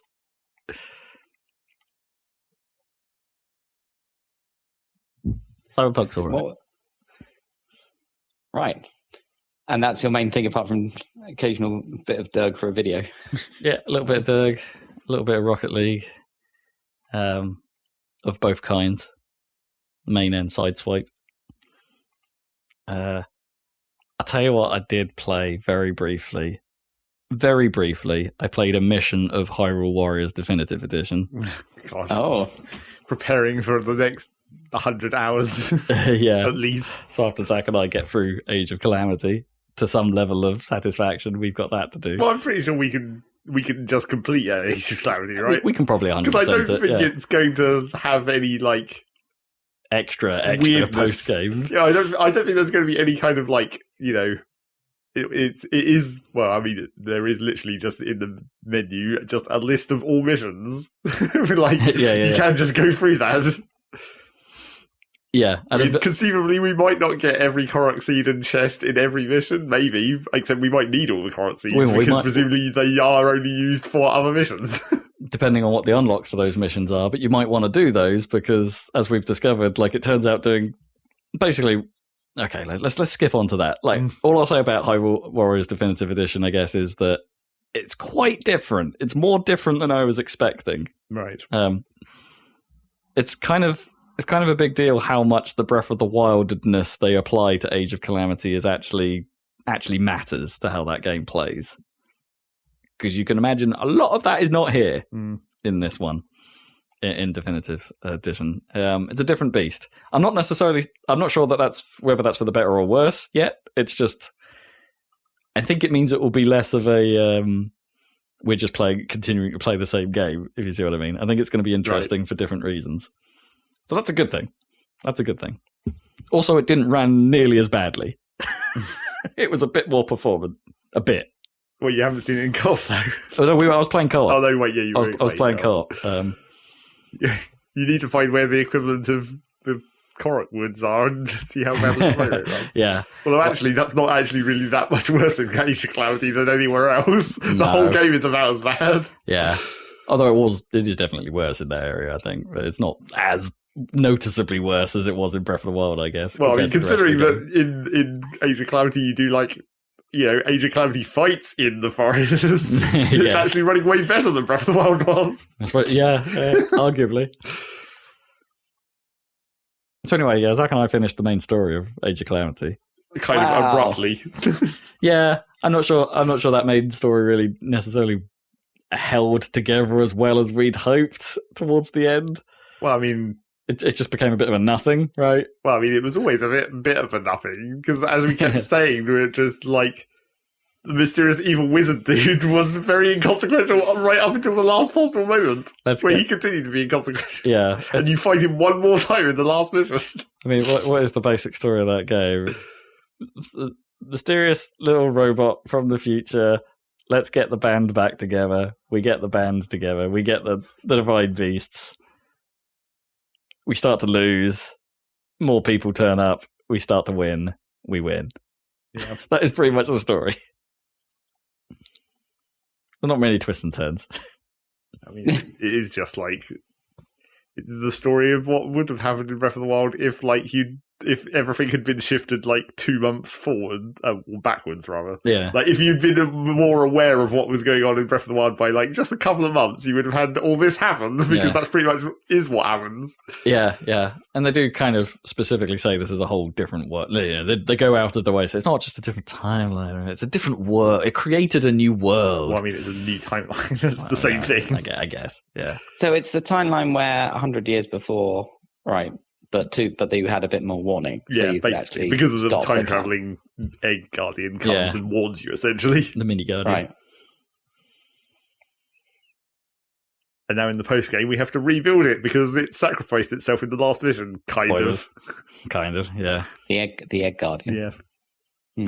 Yeah, so there's obviously a whole load of quests opened up that immediately I thought were just going to be like a grind fest because it looked like they were just like item things, and then we did like one of the side quests we hadn't done or one of the new ones, and then it suddenly opened up a whole load more. Well, I mean, it's always been like that. Yeah, but it looked a little sparse on the post game side content at first, and then then suddenly you do a thing, and then it's like, oh no, here we go, here's all the other icons. There's plenty, yeah. Packed full of content, this game. You guys have been playing it for months. Oh, we're past 100 hours at this point. Are we? I think we're still in the 90s. 90 something. Yeah, just to get to the end of the main story. Yeah, kind of. And that's doing pretty much every side thing along the way. Yes. Of course. You probably don't have to. And also in very hard. And in very hard mode, yeah. Which meant we've definitely spent multiple hours on single missions. Yeah. Occasionally. Boy. That's been quite annoying when it's like been a Sunday night and it's like, I need to go to bed. I've got to work tomorrow. And it's been like, but we've already sunk several hours into this mission. We've got to finish it.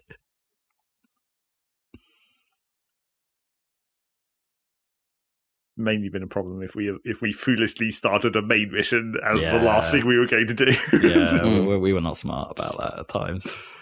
I say we, it's usually me. It's like, let's do it. Can't be that bad. So it was that bad. But here you are at the end. Well, yeah, we're sort mostly of. the end. 80%, in fact. Got a whole other 20 hours of content left, apparently. A whole lot of stuff to do, yeah. And I've been spoiled that there are several characters we're missing. Okay, well, I mean, one of them is fairly obvious. I know of 3 that we're missing. Well, yeah, and as you say, one of them is pretty obvious. But yeah, I think we're missing 3 playable characters, which is weird because there's not going to be any game left to play them in. Well, no, and also it doesn't make the list won't look nice. Well, so maybe there's 4. Yeah, exactly. Or maybe they accounted for the DLC, but then that's too many. Then there's the DLC has 2 more characters. So yeah, looking forward to figuring out even more weird ways to fight, if indeed they are still relevant by the time we unlock them. Yeah. I mean, we're still technically we've just now at this point unlocked like a whole. Well, it's not a very big new mechanic thing, but like every character has a slight alteration to their fighting style at this point. Yeah, you unlock. They gain something else that happens that they can do. Although it's generally not a particularly big one. No, it's not a huge deal. Was it like Mifa gains a shockwave as she bursts out of puddles? Yeah.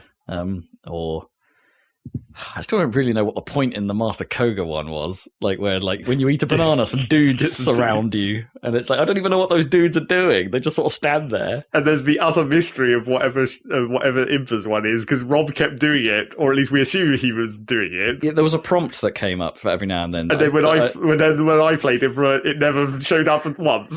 So whatever Rob was doing, I wasn't doing, and it wasn't triggering. And because it was in the middle of a combo or something, or in the middle of a set of actions, I don't think I ever triggered it. Yeah, and as usual, the only bit of descriptive text you get when you unlock it doesn't tell you what the fuck it really is. Nope. It's like dodge at the right time, and then something will happen. And it's like, isn't dodging at the right time what you're doing to trigger like flurry rushes? That's like that. That is that mechanic, isn't it? Yeah. What even is that? And I'm not even sure I was dodging. Yeah. So the prompt may have been something we just unlocked as a combo, and I've just never been able to do it. Maybe. I don't know. But I never saw it, so I couldn't actually help discover what it was. Yeah. And you're still getting things to like improve your weaponry and stuff like that, so you can do even more damage. Which is kind of necessary, because some of our characters have been falling behind quite a lot. Yeah, because we haven't been... There's a trick to that game to like leveling up your weapons quicker, and you can just fuse them in, but you need money to do that. So you're looking out for the weapons that have like increased fusion bonus. So then you can farm those and then fuse that into the weapons you actually want and get a massive XP bonus. So it's a bit quicker. Unfortunately, with like a good number of the characters on the list, we've never got a fusion weapon for them. So a lot of them are. But it's unfortunately also like a self-reinforcing thing where, like, because those characters don't have a weapon that's currently useful, we don't use them, but then they don't get weapon drops because you don't use them. Yeah. So you don't get the fusion weapon to make the weapon. I mean, you do seem to get like the odd random one for random characters after a mission sometimes, but like you get more for the characters you're actually using. Yeah.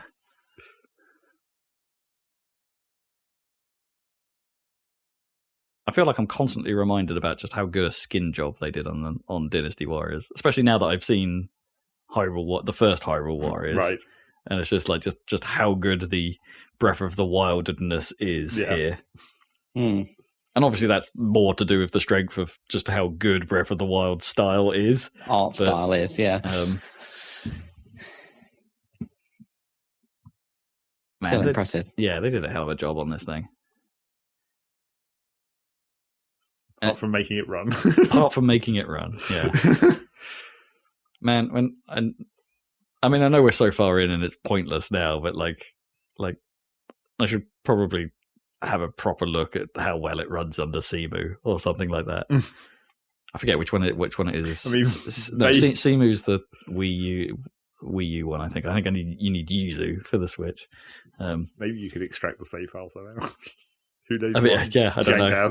Nintendo save system it has. Those don't save on your SD card, though, do they? Saves? They save somewhere internally. You can move them between the internal and the SD usually. Oh, can you?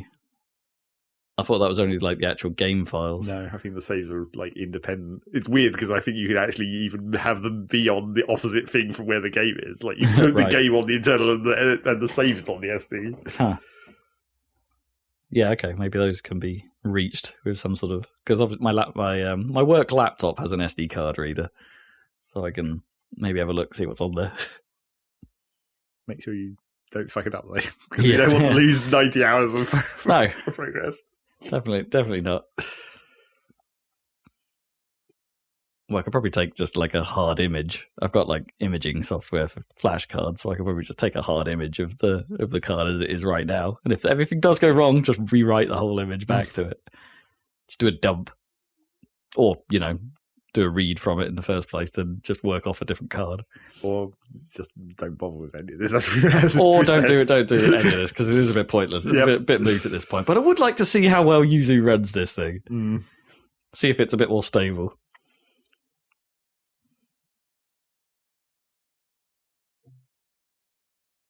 I wonder if they'll do like if Switch Pro comes along, whether that'll solve the problems, or if it's just how that thing was developed. Yeah, like, there's just something jank about the engine. Yeah, do you think if you throw power at it, it will actually make it better? Or don't know. I'm slightly doubtful. Hey, that'll do me. Cool. Zachary Burgess, what have you been buying? Well, that was the convenient transition game, naturally. Apart from Dirk, obviously, but we didn't play that much of that. Apart from the video. And I haven't really played that much of it. It's still, I've been progressing this. I feel like I'm doing better with progressing the season, maybe, except I can't possibly be because I haven't even been grinding at all yet. Unless they did suddenly change it and it was like how fast you progress through it or something. Are you doubting yourself? Yeah, I don't know. I'm judging by just what I thought the numbers looked like and the scaling of like the XP. I didn't think they changed anything. And obviously, I haven't seen anyone else saying that it seems better or worse. But yeah, I'm still working my way through that season pass. I'm done. I've done the left-hand branch of the tree. Right. Now I'm going to do the middle, and then I'll get onto the right. I'm at like level 30, so I'm like technically a third of the way through. I guess. Jeez. Still too long. Yeah, it really is. Get rid of all the crafting materials out of those goddamn unlock trees, and then you'll be good. Yeah, that's probably true. Because you don't really need them. Like if you're playing the game that much, you're getting all the materials you need anyway, right? Yeah, in theory. Apart from maybe Phase Unite. I mean, I guess you can keep that. Yeah, okay, that sounds fair. Especially because Phase Unite is not actually that common, really, in the missions. No, I think I've only seen it once in a mission, and then there was a couple of bunches of it in the same mission. That might even be the one we videoed. Yeah, it might. So you might see it. So yeah, there's that. And then I've continued to randomly play a few other things, bits of Terraria and whatnot. But I guess the main thing is that I've gone back to Factorio. Yay! Why? Why? Well, it has been literally a year since I last played Factorio. Oh, okay. According to Steam. That is longer than I thought. Yeah. But still, why? I mean, it's been a year, so there's been a chance for some more mods to happen. I see. Only like 2, and I've only played one of them so far, so maybe that's... But then again, it's Factorio mod, so, playing a mod or mod pack of Factorio is still like, an entire game of Factorio, so it takes quite a while. Many, many hours. But yeah, so the first one I've been playing is just like... It's a slightly weird mod pack, because it basically uses the Angels and Bobs pack, but for the graphics, basically.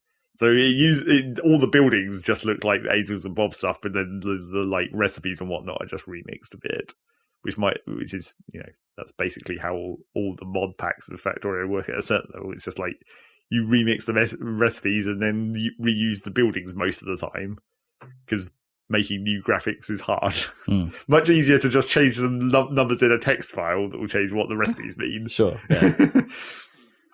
But yeah, so this one reuses the Angels and Bobs graphics, but then like kind of inverts the progression, where it's like instead of you crash landing on this planet and then having to build a rocket to get off and making a shit ton of pollution along the way, it's the opposite. You start on the barren planet and you have to try and make life by building a giant factory. Weirdly, life factory. Yeah. Well, I mean, you start off taking the pollution and turning it into life, kind of, because you start off with like your only resources are like iron and then aluminium, because there's no fossil fuels, obviously, because there's no life, so you don't have anything. So all of your early game power is like renewable, so you're building wind turbines and whatnot, and then you have to worry about storing it. But then also because it's the low tech at the start, you don't have the usual grid batteries that you use in Factorio. You have to build like physical energy storage. So the first thing you get is like you have a special electrolyzer that when there's excess power on the grid, it splits water into hydrogen and oxygen, and you just store those, and then you recombine that into steam when you need the power. Okay. So it's like a battery, but it's a physical right thing. The component parts of energy. Yeah, basically. And then there's other versions of that because I still haven't got to having actual batteries yet. Like the second tier is, instead of splitting the water into hydrogen and oxygen, you just compress gases and then re-vent them back through a turbine when you need the energy. So you use like compressed nitrogen, mainly because you don't have anything else to use nitrogen for, and you get a shit ton of nitrogen out of the atmosphere, of course. Because the atmosphere is basically made only of nitrogen and carbon dioxide, and you need the carbon dioxide to make pretty much fucking everything, because it's, that's how you get carbon. Right. For all your plastics and whatnot that you need to make all this technology, you're going to need all that carbon, but then you get a shit ton of nitrogen as well, which up to that point you're just venting, because it's like, just send it back into the atmosphere, it doesn't matter. But now it's like, no, you can temporarily keep it and compress it and use it as an energy storage mechanism. But yeah, presumably you only do it when you've got excess energy, because obviously it's otherwise you just vent it. Yeah. But yes, so the progression of this thing is like you're starting off with, because compressing it must take energy, right? That whole thing. That's why you're storing the energy in the compression. But yes, you're progressing through this weird sort of inverted factory where you're starting off with basic metal stuff, and the basic chemistry stuff that you're pulling straight out of the atmosphere, but with the end goal of being able to make the actual life forms. And it seems like it's hard to tell at this point because I haven't got anywhere near this part of the game yet, but it seems like once you get through the sort of factory part of the tech tree, it almost sort of changes into the life forms part of the tech tree. And then that whole system seems like it has some requirements, like it's several of the recipes for like the different life forms, like the biters and the worms and whatnot that you're going to be able to place, have little comments in them that say that like they prefer to live near these things or near these things or on this type of land, and they also prefer there to be like 70% oxygen in the atmosphere. Okay. So there is not quite sure what the bonuses do yet. Or well, I'm not if you follow those rules. Yeah, I'm not quite sure how it's going to manage that. Presumably, it will just be like some kind of actual bonus because there are like overall bonuses that you can unlock that sort of aren't attached to anything in Factorio, like, you know, mining productivity or character movement speed, that kind of stuff, because it's not actually attached to anything. It's just like a global bonus, some sort of passive. So you probably could just have a building that like creates the oxygen bonus by just feeding it oxygen. Probably something along those lines, I'm imagining. But then like the terraforming seems to be they've weirdly repurposed the artillery cannons to be able to like launch terraforming drones. So you just like target an area on the map and it fires a terraforming drone that then terraforms a little section, which sounds interesting. And then there's also like if you in the very late game when you start needing types of materials that aren't on the planet, like copper doesn't exist on the planet to start with. So when you need that, you can send out like asteroid mining. Except all that really is doing is it's reusing. I think it's probably, I haven't seen it yet. I think it's probably going to reuse like the nuke explosion, except you're going to be targeting like an asteroid drop, and then it's going to create an ore field under where the big explosion happens, which is kind of a cool idea. But again, it's like this weird, like we're repurposing all of the individual elements of Factorio, but then like inverting it for some reason. Also, I think when I started the game, when you create the map at the start, pollution was off by default, and I think that's intentional. And I was thinking, so you're actually not landing on a polluted planet in the. No, it's barren, just like empty. But like, I think if I had turned that on, it might have screwed it up. Because obviously, so does that like? Because if you had turned it on, does that like create? It would create the aliens, right? Well, no, because the aliens just don't exist, and in normal Factorio, the like nests absorb the pollution, and then that creates the units. I see. Okay. So that's how they attack you via the pollution. So without the nests, there's no actual angry aliens. So in the early game, it wouldn't have mattered if pollution was on because there's nothing to aggro. But then I imagine that what would have happened if you had pollution on through the whole game. You would have had this huge pollution cloud, and then as soon as you spawned the ability for enemies to exist, you just get completely destroyed because there'd be so much pollution they'd just eat it all and breed a huge army. Presumably. Assuming that they do actually still attack you, that's the other thing. Yeah, I mean, I was going to ask, like, why would you be making life if you're going to get hurt by it? Well, again, that's another thing that is just like somewhere in the tech tree that I saw this, but one of the unlocks is to get the laser turrets, which you normally use to defend your base. Except in the like rewritten description of the laser turret, it says encourages life forms to stay in their correct habitat, which is maybe a funny way of saying it kills them, but or are they like stun guns or something? Yeah, just like, get back. Because presumably, assuming that the like enemy mechanics still function the same, they will try and form new bases, and that could spread into your base. Because without the pollution, they theoretically won't attack you, even if they could absorb the pollution, because pollution causes them to target the buildings. So they could expand, but like not actually aggressively. Essentially, maybe, I don't know. We'll see if I ever get to that Unless point. that whole thing is turned off, like where, you know, pollution actually doesn't affect them at all. Yeah, it's because like non-hostility is also an option in regular Factorio. Like you can set the aliens to be passive, but they still grow. Yeah, they still grow. It's like in base game Factorio, it's like a weird toggle state where you set it to be passive, and then so long as you never attack them, they never attack you until you do attack them, and then it just flips it to normal. So they can expand and do all the normal things, but then if your factory then gets in the way, you're going to have to shoot them, and then that triggers the whole normal Factorio system. And I wonder how much of Factorio you could play just like by building around the aliens. If they weren't too dense. And literally pen them in, I suppose. Yeah, just incorporate them into your base, basically. The trouble is, I think that the aliens do sometimes attack things even when they're passive if it gets in the way of pathing. Oh, right, I see. Like, that might not permanently aggro them, like it might not flip the state. Yeah, but they would still destroy it. If they can't go where they want to go, yeah. But yeah, I don't know. We'll see if I get to that point in this mod, because it does have some, like, problems with, like, the early game progression is, I feel, kind of unnecessarily slow. And I think they've tried to make it so that everything is always useful. So, like, you make like an iron plate at the start, and then you turn that into like all these other components, and like so you've got this upgrade basically where it's like the iron plates get turned into iron gears, and then the iron gears get turned into motors or whatever. But then the iron plates are always used, but then it tries to do that with basically everything. So if you're making like a tier 2 storage tank, that uses a tier 1 storage tank, but it also uses like a tier 1 pipe, but I'm not using tier 1 pipes as actual pipes any longer because I've got tier 2 pipes. So tier 1 pipes then only exist as a component in this building.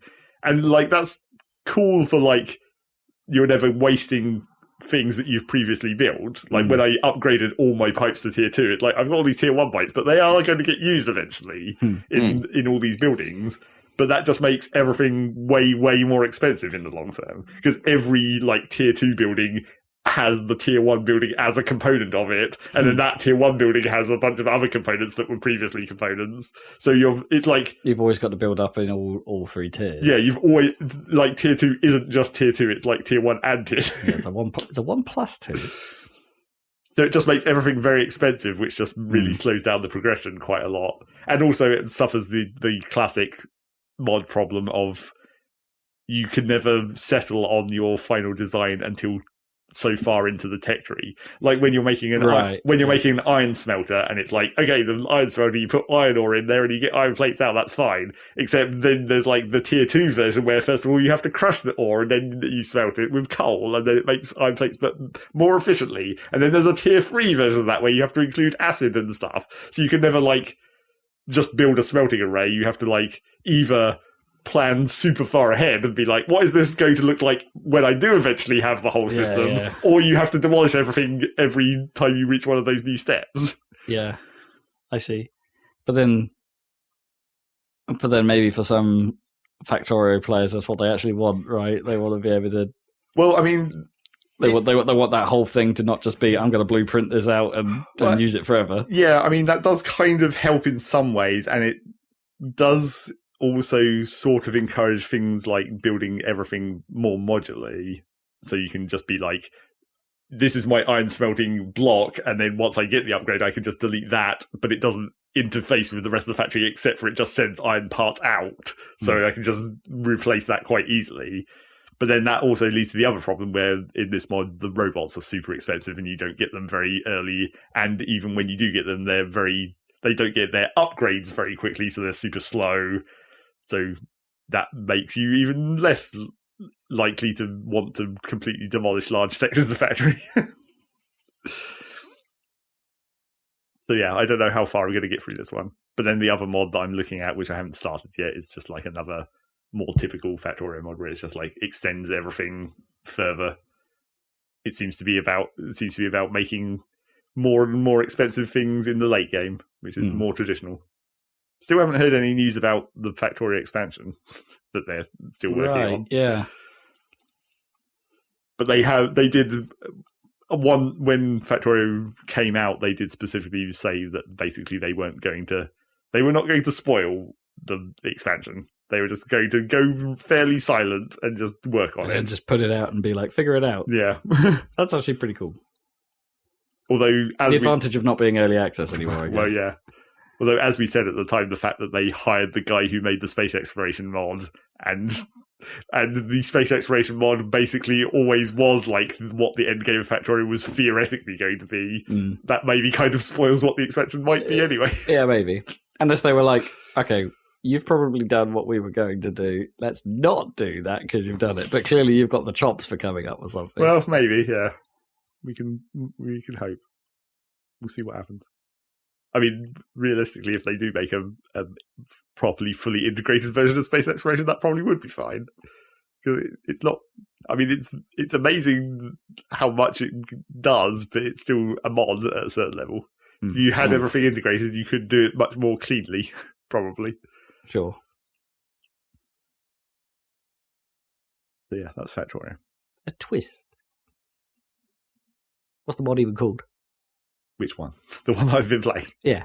I don't remember. It's called like Nullius or something. Nullius. Nullius. Although I think I might get that wrong because I think I've named my save file nil, which is not. I think it's null. I think the mod. I think I've just named that save file wrong. I've got the I and the U mixed up.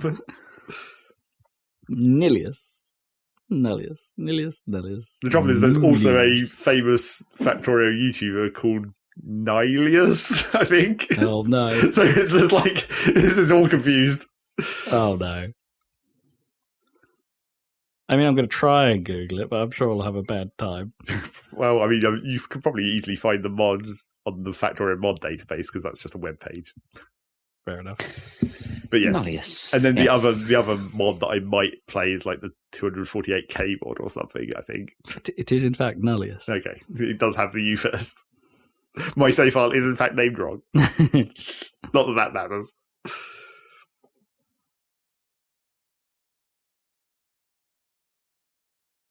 And that's more or less all I've been playing. I mean, right, when it's Factorio, it's that takes over everything. Well, yeah, kind of, except I've still been playing some Terraria and whatnot. I feel like I'm waiting to get into a multiplayer game again shortly, but we haven't decided what we're going to do yet. It might be Factorio. It's definitely possible. God, man. Thinking about going back to our last game of multiplayer Factorio, because we got so far into that mod that we were playing then, but that mod is so incredibly complicated. It's probably the most complicated Factorio mod. Doesn't necessarily have the most content, it's just the most complicated. But like going back to that, I think I could probably get back into that just by looking at it and remembering what we were doing.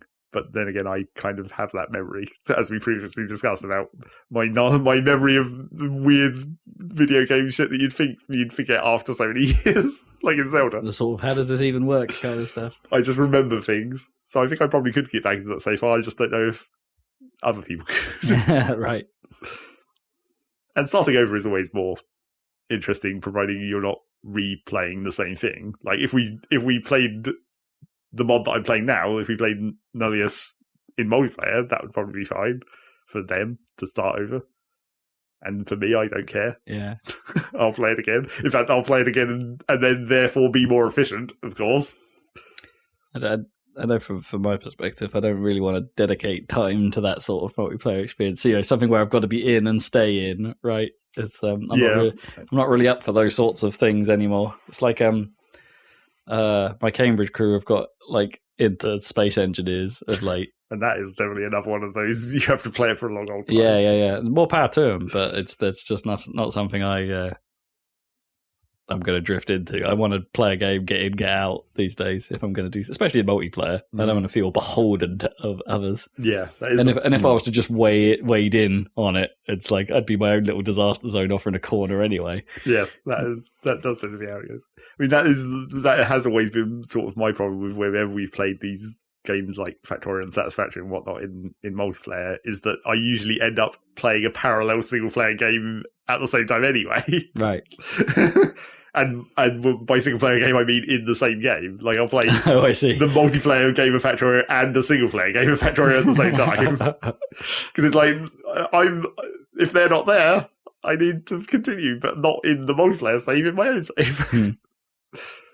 And maybe I'll intentionally not progress any further than we've got in multiplayer. Just so you don't spoil it. Yeah. Well, so we don't spoil it, and so I don't get confused about what I'm doing. Oh, right. The tech levels are all the same, so I can apply the same knowledge across the multiplayer and single player games. But yeah, that does tend to be what happens with me. Because I can't resist when I'm into a game like that. It's like some people can't keep up, so therefore I need more. Need more.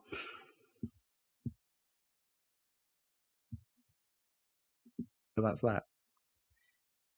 I just remembered something else I did very briefly dip into as another one of these. I needed a short time filler. Played some more Dirt 5. Okay. Because I still haven't finished everything in that game. And it's like, I'm getting close. The end is in sight. That doesn't seem like that would be... Well, no, I guess. I was going to say, it seems like that would be a game you could go back to very easily. I mean, it's not really as in-depth it's not handling that model. difficult. No. It's not super, and in fairness, I ran into against a couple of problems I've had consistently with that game, where every now and then it just seems to be an impossible event. Right. Like if you're playing it at the difficulty level I was, which I think is max, every now and then it just seems to be an event where it's like, I don't know how you could win this because it has all the problems I mentioned before. It's one of those games where I'm pretty sure the AI doesn't follow the same driving model that you do, or they're driving with all the assists on and you're not, that kind of thing, or their assists work slightly differently. And there are just points where it's just like I can't possibly keep up with you somehow. It's like it just doesn't seem possible. And to some extent, if the game's at max difficulty, right, I expect that to be hard. Yeah, but it doesn't feel hard because. It doesn't feel hard because I'm doing well or worse than the AI. It feels hard because they just can drive in a way I can't, physically. So I knocked the difficulty down, and I might just churn through a few things if I need short time racing. I just want to knock them out now. Yeah. Because I want a bit of challenge, but not enough to make it a frustrating experience. It's a bit uneven, like the terrain. Yeah. Dirt 5. Dirt. A EA property now. Until it's a Comcast property. You shall see. Right, I think that's about going to do a podcast, I reckon. It's about going to do. Yeah. It's about going to do one. Do it. Done do a podcast. Not internet radio. This is pre-recorded. No. Although it's do it back. I mean, we could live stream this most of the time, and it wouldn't be any different. It's not Probably. It's not like there's any hard edits apart from that one we did earlier. Yeah. See if you can spot it. Yeah. The slick editing at the beginning, and we're a podcast. Yes. We are a podcast. We are podcast.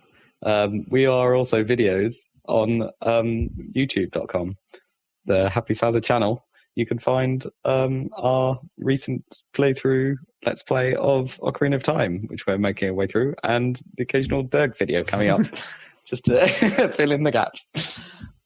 So stay tuned there for those, and we'll be back here on happysalad.net and where you find your podcasts for another podcast, because we are podcast in 2 weeks. and all other good podcatchers.